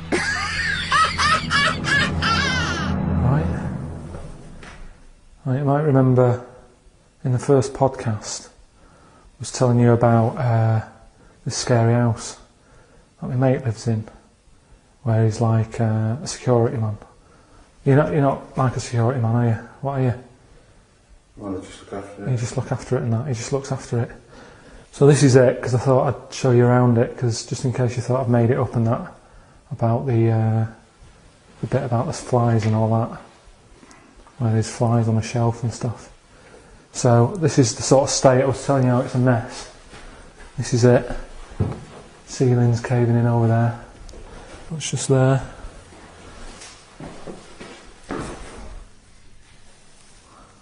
Pair of pants.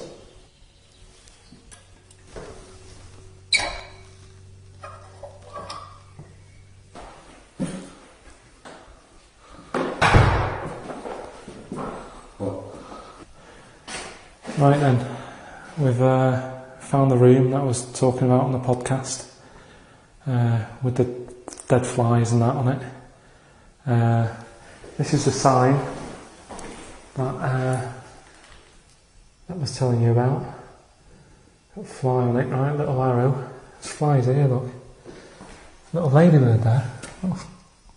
Flies attacking the ladybird and that. Right, so you've got that, we'll follow it along. Right, you think, well, there's nothing there. Then you've got, if you can get the camera up there, right? Look at that lot. Dead flies. I'm just showing you this because some people have said, oh, you made it up and all that. But there's no way, just for the sake of the podcast, I'd go around collecting that many dead flies. There's a condom as well that I was talking about. Weird, isn't it?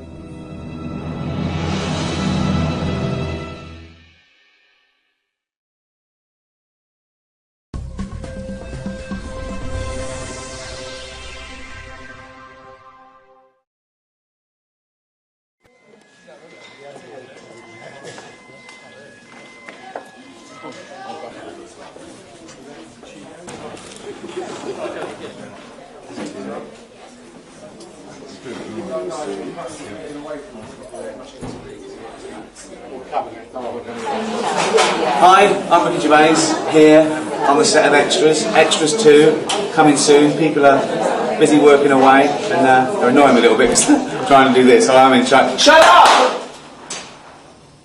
That's power. Okay, back to work. 14th September, the new series starts. We're here filming a scene for the final episode, actually. I'll show you around, shall I? Okay.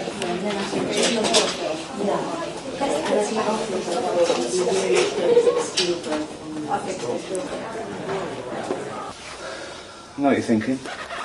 What hospital are we filming in? It's not a hospital. She's not a real nurse.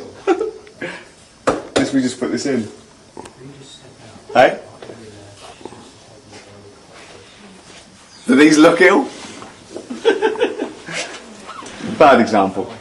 We're going into the main studio now. We're just using a little corridor there for our hospital.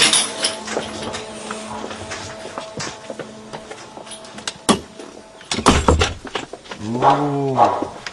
Oh. We're in the wrong studio. Yeah, I think we are.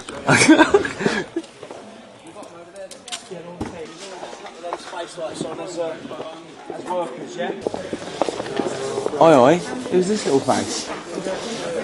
Excuse me. Yeah, can I help you? It's Robert Lindsay off My Family. Well, not just My Family. Citizen Smith GBH. Repeated soon on E4. One of the best drama series of the last 25 years. What are you doing here, Robert? Well, Why am I here? I've been asked to work with you two. That's an exclusive. That's not out. That's something the papers haven't got. Robert Lindsay's in Extras as well. There's a little bonus for you.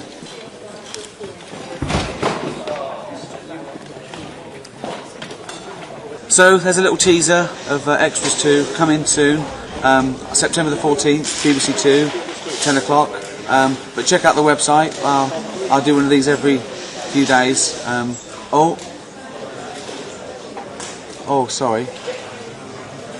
I've gone toilet. Oh, I've gone toilet. Can you empty it? Can you empty it?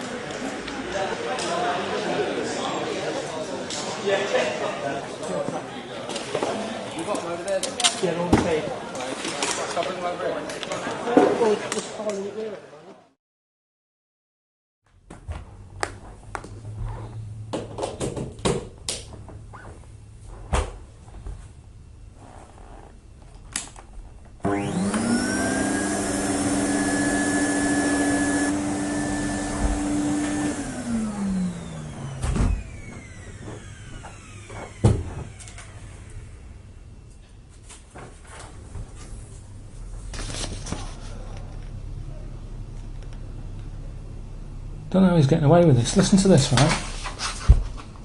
Crudge evolved bi-goggles at one end and Flagy-plays at the other, right? Eventually becoming Whittles. Some Crudge went on the other way, developing a uniflap and becoming a Sploon.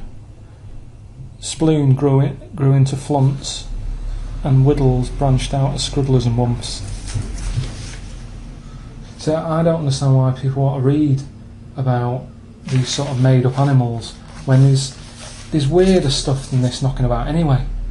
Do you know what I mean? Like, I read something about a crab that what it does, it's born, right, and then it's floating about in the sea, and it spends its days looking for a mussel. Do you know, like the mussels you get in the sea? Spends its day finding one of them that's got a little gap in it, gets in it, that's it. It's done its sort of life's job. It just gets in the mussel and stays there. So that's pretty weird. Do you know what I mean? You don't need to sort of invent a sploon, a spluff, and a wumph. The Moulon. It's the most intelligent being on the planet. It believes that all life is precious and never knowingly hurts another flanimal.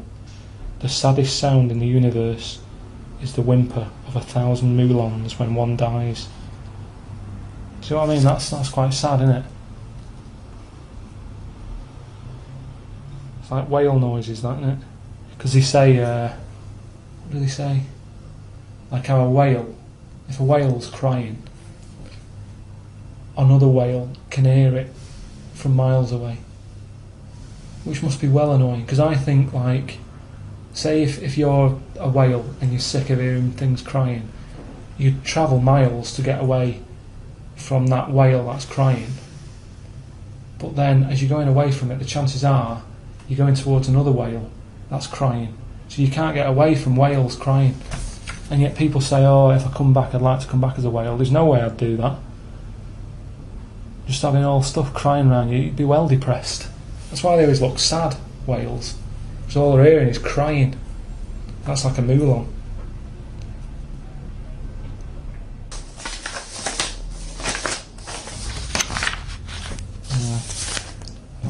Don't know what order this was in. Not that it matters. You know what I mean?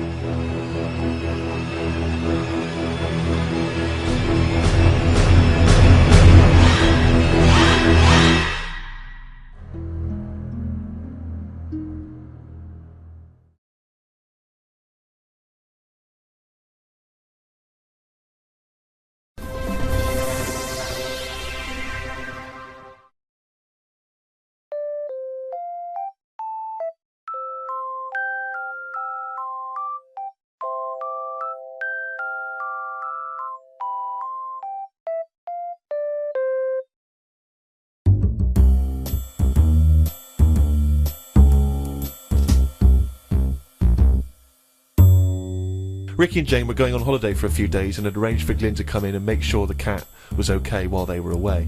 I'm sick of that cat. I was surprised that they hadn't paid for the little shit to go away with them on first class. Blimey, getting a bit vitriolic in the diary. Why doesn't he like the fact that I've got a cat and I love the cat? Why? It's just everything in that house that you've got gets sort of special treatment, and it's a cat. And it what do you mean annoys get me. special treatment? Sometimes we put food down for it, and sometimes it gets on our lap and we stroke it. You don't just stroke it. We're you not massage it. You massage its back. You go, no, you're stressed out. Well, no, it's good. No, I'm not saying you stressed out. At no point did I say you stressed out. You said, "What the fuck are you doing for? Is it stressed out or something?" I like touching my cat. To be honest with you, I don't like Ricky's cat. I can't believe because every time I go around there, it goes straight for Magoolis.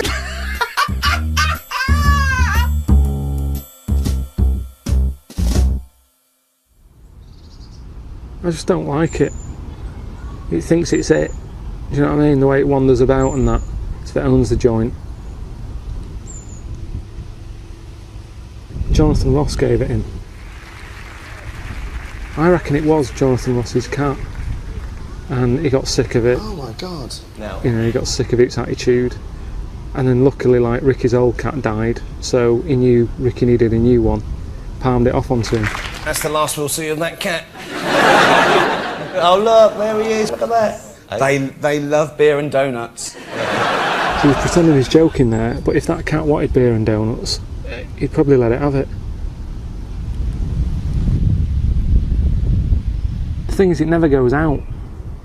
So there's no chance of it ever coming to any harm. So it's going to last forever. Do you know what I mean? We got through loads of cats when I was a kid, because we lived on a main road. So none of them really got the chance to annoy me, because they were never around long enough. If the cat sat on his knee, he won't get up. He sort of waits until the cat gets down, because he doesn't want to disturb it. I don't know if he's just doing that to sort of wind me up, or if that is the way it gets treated. Really does me head in, it does. When they go away on holiday, it's a big upheaval. You have to organise people to sort of come round and feed it and make sure it's alright. That's what's meant to be good about cats, that they don't take much looking after. My mum and dad's last cat that they had, it's called Charlie. They went away for a month to Spain, just left it outside. And it feeds itself. If a cat gets hungry, it sorts itself out. That's what they do, they're wild.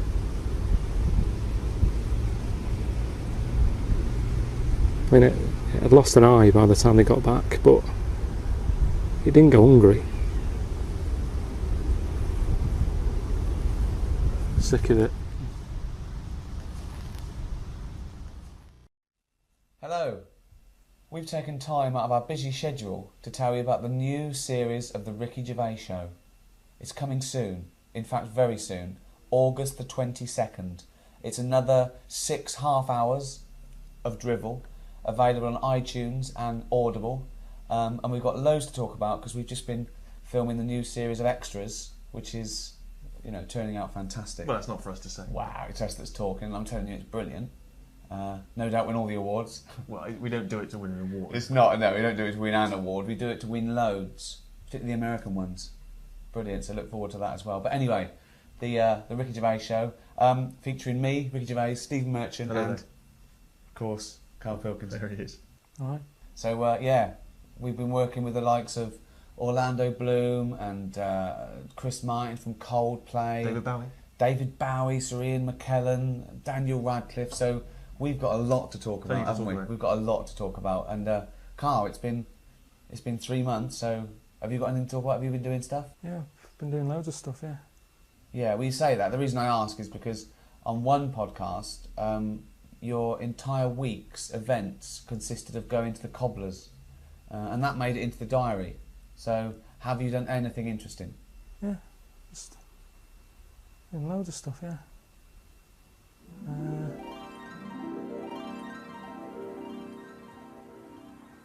It was weird, right? I was in the park, right? Just sat there having an apple. Finished eating it, chucked it on the floor, right? Within seconds, an ant was on it, eating it. It's weird, isn't it, right? How that ant is totally different to me, isn't it? What it gets up to in a day and that couldn't be further away from what I'm doing. And yet, we both like an apple. Look at it, just loving it. I don't think I'd be that good as an ant. Because thinking about it, right, if I was that ant sat on there, I'd probably be overfaced by that apple. It's too much. And also, I sort of like to know what I'm going to be eating. At the start of the day, I'll say to my girlfriend, like, right, what are we having for tea tonight? She'll go, why do you need to know? And I go, because I like to know. I like to get my taste buds ready and that. Whereas that ant, 5 minutes ago, he didn't know it was going to be having apple. But it's got to have it, because he might not find anything else. I wouldn't like that. I wouldn't want to be an ant. Karl.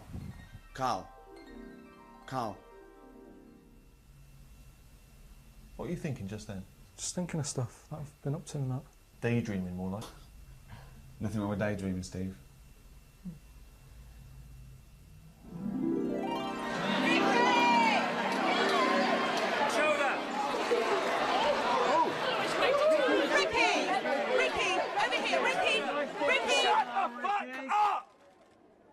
Jesus, you know how fucking annoying that is.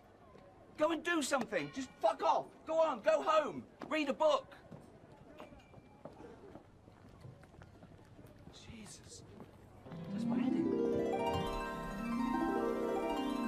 You alright? Yeah. So just to recap, all-new Ricky Gervais Show with Ricky Gervais, Steve Merchant and Karl Pilkington, available from August 22nd on iTunes, audible.com, or via Ricky Gervais' website, rickygervais.com. Is that it? That's The awards.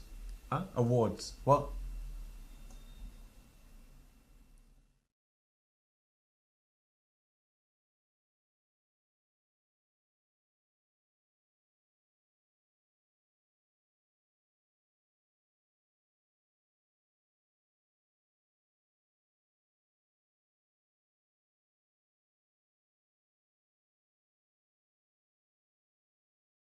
What I'm saying is, right, there's now too much choice. Whenever you get a menu in a restaurant, it's not like, oh, right, what is there? Yeah, I'll have that. There's too much. It's like a book now, isn't it? And you look at it all.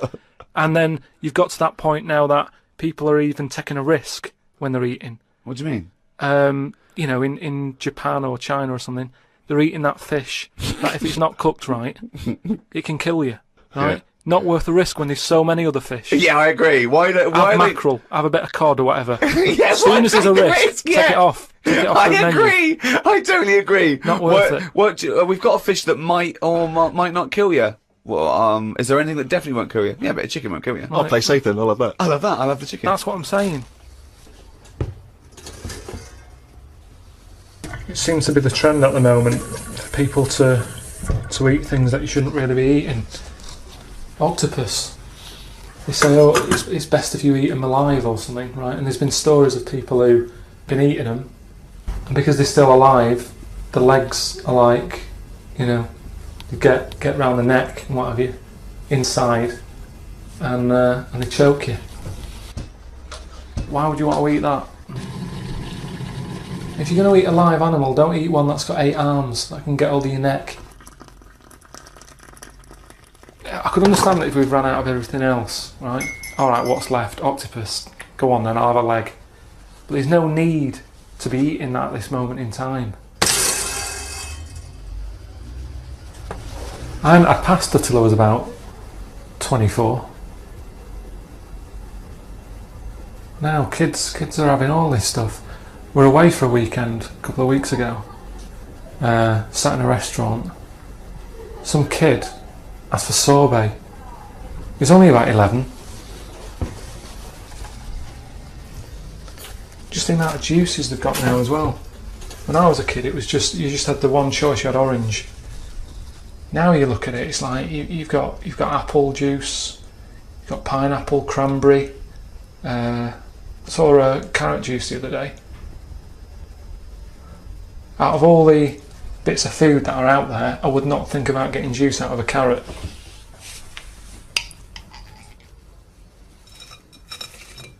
People are always going on about that place where they eat dogs, saying, oh, that's terrible, that. But I don't think it's that bad. As long as it's, you know, it's their own dog. If we're eating octopuses, why are dogs getting away with it?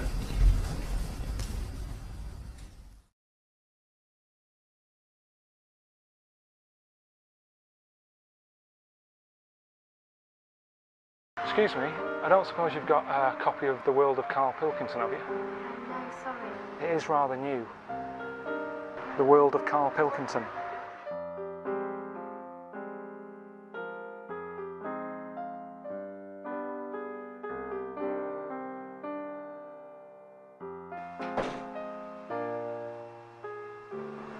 No luck, Karl. Never mind. There's still a few more to try. Good old yellow pages. We don't just help with the nasty things in life like a blocked drain. We're there for the nice things too. You do?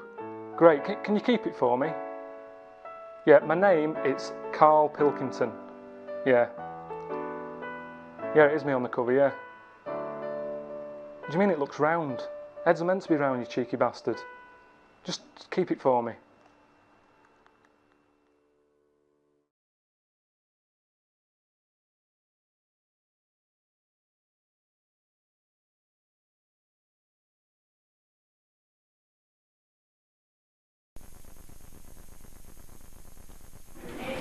Oh. There's Karl there. Say hello. Alright. Yeah, that's Karl. He's stop that a minute, Karl. He's a producer on the XFM show. It's the advert there. What's this for? Well, let me explain. I've just realised that it's 2 days before the opening night, and I've got no one to introduce the support act, Johnny Camden, you know him? Yeah. So what I'm going to do is I'm going to record one on tape. I've left at the last minute, but a friend is going to help me out, aren't you, Carl? I'll do, yeah. Karl Pilkington there. Alright? What do you think of this? I've got a joke. I was going to say, I was going to do sort of like a spoof sort of charity thing, and then I was going to go, and he's all the way from Dublin. He's a handsome, strong man. Ladies, you'll want him to take you home and give you a hard, smooth, long asphalt drive. Is that right? I'd laugh. You would, under what circumstances would you laugh? Because I just told it to you and you fucking didn't. Yeah, but it's different when there's, do you know what I mean? When you're with a load of people who are laughing, you sort of laugh with them. But yeah, it's funny. I'd do that. That'll work. Maybe I won't actually. It might come across as a bit racist. Well, Johnny's not black, is he? No. I mean the Irish race, the Irish nation, the Irish.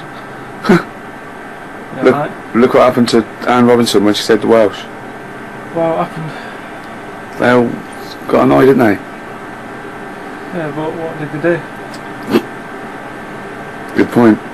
Right, then we'll get some level then. Testing. Karl Pilkington's little baldy head. Yeah, but that's bad, because you know that it looks rounder on tape than it does in real life. Look at that head. Look at that.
Came up with a good idea. We'll be the judge of that. Well, I'll do it now. It's not a good idea. Okay. Okay. I'm sticking my neck out here. I think this isn't going to be a good idea. Okay. Thoughts? Well, I'm going to agree with you. I'm going to second that motion. Okay, let's see. Let's see if we're both right. See-through skin. High five, Rick! But that isn't what I'm saying. What I'm saying is, have you seen them weird things that just look like... They sort of look like a leaf? Yeah, they're insects that have evolved to look like a leaf. So a bird thinks, oh, there's no tea there. No, that's but not a juicy insect. It's a leaf. I don't eat leaves. Yeah, but at Forget some it. point, something has had it away with a leaf. No! What? At no point has something had it away with a leaf. No, to make it look that much like No. a leaf. At no point did a beetle shag a leaf. There's nothing on a genetic level or molecular level, anything to do with it having anything to do with a stick or a leaf. It's superficial. It's the way it looks. Do you know what he said to me the other day? This is unbelievable. This is one of the most stupid, incredible things I've ever heard. He was talking, and he suddenly stopped, and he was thinking about it, and he went, oh, I went, what? He went, you'd never see a black ghost. Extraordinary. True, though, isn't it? I've never seen a ghost, full stop. There are no ghosts. There aren't ghosts. No, what I mean when you just see them in, like, magazines and that. Play a record! Right, I don't know the sort of full ins and outs of it. Go on, you surprised me. But what he asked for, something happened to his tackle, right? Mm-hmm. His penis? Yeah, right. So he was at the doctor's, and they were like, oh, what can you do for me? It's a bit embarrassing, I've got nothing down there, right?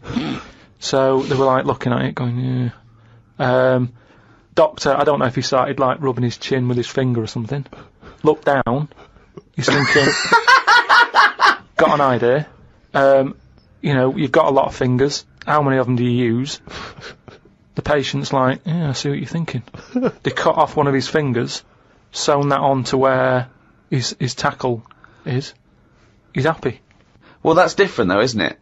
Well, that's where they've really taken different. tissue. No, but I assume they fashioned it into more of a knob than a finger. No, I still think it's there with like a little knuckle and you know, fingernail and that on Well, I assure you it isn't. They've probably used the finger as a basis to then build up some sort of knob-based organ. If you were doing that, use a sausage. I mean, why lose a finger for... Well, I'll tell you why. Because your finger has your tissue, your blood type, and therefore would graft near your testicles. A sausage is a thing that's made by a butcher out of offal, okay, that really can't be grafted onto any part of the human body. That's why they very rarely use any meat products in surgery. I know, yeah. Well, I mean, why not use a sausage? You're a mental case. Oh, yeah, okay. I've been trying to take in too much information though. That's the problem recently. Well, I said to you last week, I've been like reading more books and what have you, and trying to take in too much. But the problem is, like even watching telly and that now. Suzanne said to me, you know, stop doing that. Stop watching telly late at night and going to bed, because it's making your brain too active.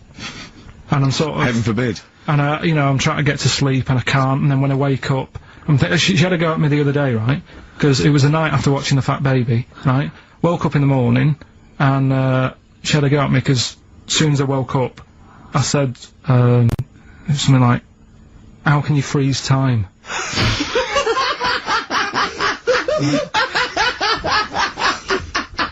And she says, "Are you going to say good morning or whatever?" I'm gonna burst! Just imagine it, right? It's like the sun comes out through the window. Oh, she's Carl's like that, his little head. His eyes open, he goes, one of those floppy night hats. How can you freeze time? Oh, God. Oh, chimpanzee, that is only gone and written it down, the little... That's the jingle for Karl's diary, excerpts of which we read each week. Get straight into it. A band from the Conga have won the Best Newcomers in a Radio 3 competition. They use pots and pans for instruments. It says that the Conga is a poor, sad place. So why do people do that happy dance at the end of parties called the Conga? Right, one is the Congo. There's no place called the Conga. They come from a place called the Congo. Where do you come from? Okie dokie. It's a terrible place that we don't know whether to put our left leg in or our right leg in. Sometimes we shake it all about. We're not sure if we should. But, Conga!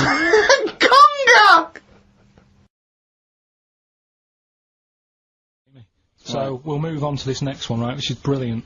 Dead short story. So, right, old woman, about 70 years old. She's normally fit and healthy and stuff, nothing wrong with her, she's having a good life. And one day, she goes for a check to the doctors, just to check herself out, 'cause she's getting on a bit. Says, take your clothes off and that. So she does, and checks her out, says, yeah, you're looking good, you're looking good. Turn round, he said, oh God. He said, you got a tumour on your buttock. Right? So she goes, oh. What, can you do anything to sort it out? So they go, yeah, we could book you in for an operation, it's best if we remove this. Books her in for an operation, operation day comes, strip her down and that, they're all stood round, the doctors, start to operate, it only turns out it's a pork chop that she sat on 5 years earlier and it had stuck to her buttock. Right, Karl. I can forward you. I'm honest. Right, no, listen. Serious. Right, okay, Karl, I'm telling you now, I'm leaving. I'm never doing this show again. No, I'm serious. Honestly. You're talking. I've never had such. You are. Play a record. Play a record. I can't believe it. What do you mean you can't believe it? Stop the record. Stop the record. Stop the record. Right, okay. Right, what do you mean you couldn't believe it? No, when I read it, I said I've got to tell Ricky This woman had a pork chop stuck to her arse for 5 years, you mental case. Of course she didn't.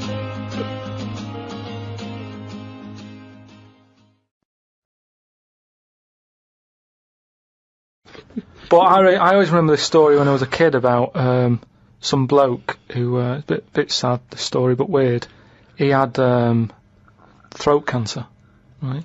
And his doctor said, carry on with your life, right? It's not going to be that good, but just carry on, but don't eat meat. And he was like, oh, I love meat.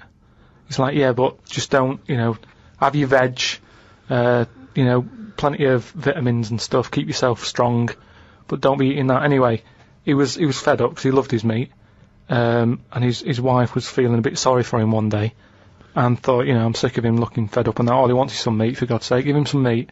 So she goes to the butcher's, gets him a big piece of, like, steak and what have you. He can't believe it, he's like, oh, brilliant, cheers for that. Anyway, he's got the meat on his plate, just about to tuck in, and the cancer comes out from his throat.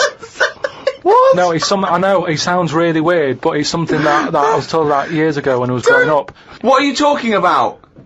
It was just some bad illness, some cancer thing, and it was coming out waiting for the meat. It was sort of dying. Again, a lot of your medical knowledge is from the film Alien. So this guy with throat cancer, okay, as opposed to it being a disease of the cell. It was like a living. The alien. It was alien. So it was the animal. It was the little animal cancer. That's why what he wasn't are you allowed to talking eat about? meat. He wasn't allowed to eat meat. So it's sitting there. So it's actually sitting there and throat. Why? I'll tell you what I'd have done if I'd have had some cancer in my throat. I'd go, there you go, rid of that. What are you talking about? So what happened? He choked to death on this thing, and the wife was like, "Oh, I shouldn't have given him the meat after all." Just that's a bollock story. It's all. There's loads of weird stuff like that that happens in medical stuff. Well, the terrible thing is, if you got testicular cancer and you eat meat, your bollocks come out of your trousers, and they're all over the plate, and you have to be asked to leave the restaurant. But it doesn't sound like the great place to live, right? Could they not move? Could one of them go, do you know what, I'm sick of this, I'm moving or whatever, and go to a proper city? How far away is this, these Papa people, to the next, to the next. They're like the Smurfs. They're very like the Smurfs. But how many miles away from a place with a normal life going on? But think about this, Carl. Firstly, they don't speak the language. So they don't have any practical skills. They've got no experience of civilization. So even if they chose to go and live in one of these cities, what can they do? How can they function? They'll spend, 15 years just trying to figure out what, how everything works. Mind you, I have had the same thought about Inuits. Right. If you live in a house made of ice and eat fish all day, and then just stay in for 6 months, move. I really do. I mean, I don't understand why they're living there. I think there's some bacteria that has better lives than that. That's got to be offensive. Why? Okay, how about this is one of the weirdest things. This is one of the weirdest things, right? Sorry! An entire race just of people. dismiss. No, just dismiss. I'm not having a go, but I'm just saying, I wouldn't fancy it, is what I mean. He said, what you've got to do when you go to sleep, focus on your toe, right? Okay. He said, and just think about nothing else. I said, he's a witch. Did he tell you to put a toad under the bed? No, he just said focus on the toe and see how you go on and what have you. Next time you come in, let me know.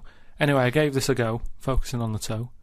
So what does this mean? You mean you sat in bed staring at your toes? No, this is it. He said, like, lie down, shut your eyes and sort of look at it, sort of thing. So I was lying there.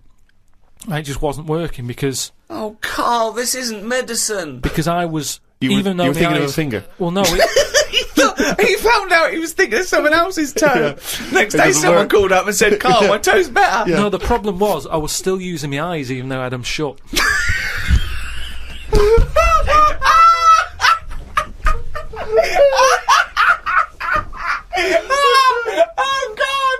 Oh God! Just when I think he could never come up with so much stupid, he pulls that one out of the bag. Right. So what does that mean? Oh God!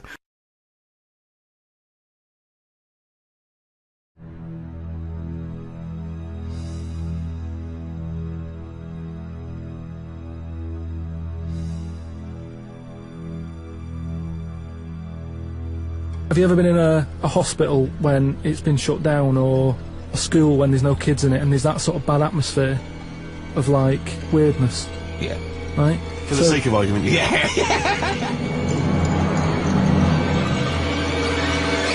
We're wandering about and I say, oh yeah, what's in this room, right? And all the floors are like a wreck and rotten and stuff. Oh my God. There's a little sign there, right? And I go up to it and it says, flies this way. So I follow the arrow, which goes to this corner where there's a shelf, about 3,000 dead flies on it, condom stuck on the top.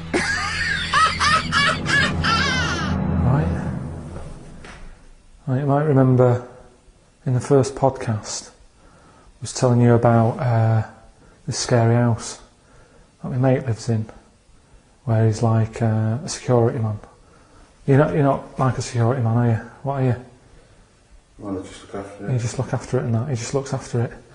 So this is it, because I thought I'd show you around it, because just in case you thought I'd made it up and that, about the bit about the flies and all that, where there's flies on the shelf and stuff. So this is the sort of state I was telling you how it's a mess. This is it. Ceiling's caving in over there. It's just there.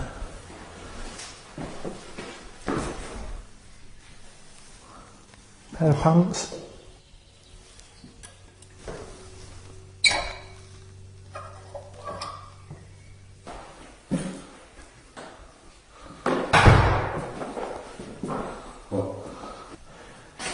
Right then, we've found the room that I was talking about on the podcast, with the dead flies and that on it. This is the sign that I was telling you about. Got a fly on it, right? Little arrow. There's flies here, look. Little ladybird there. Oh, flies attacking the ladybird and that. Right. So you've got that. We'll follow it along. Right, you think, well, there's nothing there. And you've got, you can get the camera up there, right? Look at that lot. The dead flies. I'm just showing you this because some people have said, oh, you made it up and all that. But there's no way, just for the sake of the podcast, I'd go around collecting that many dead flies. There's a condom as well that I was talking about. Weird, isn't it?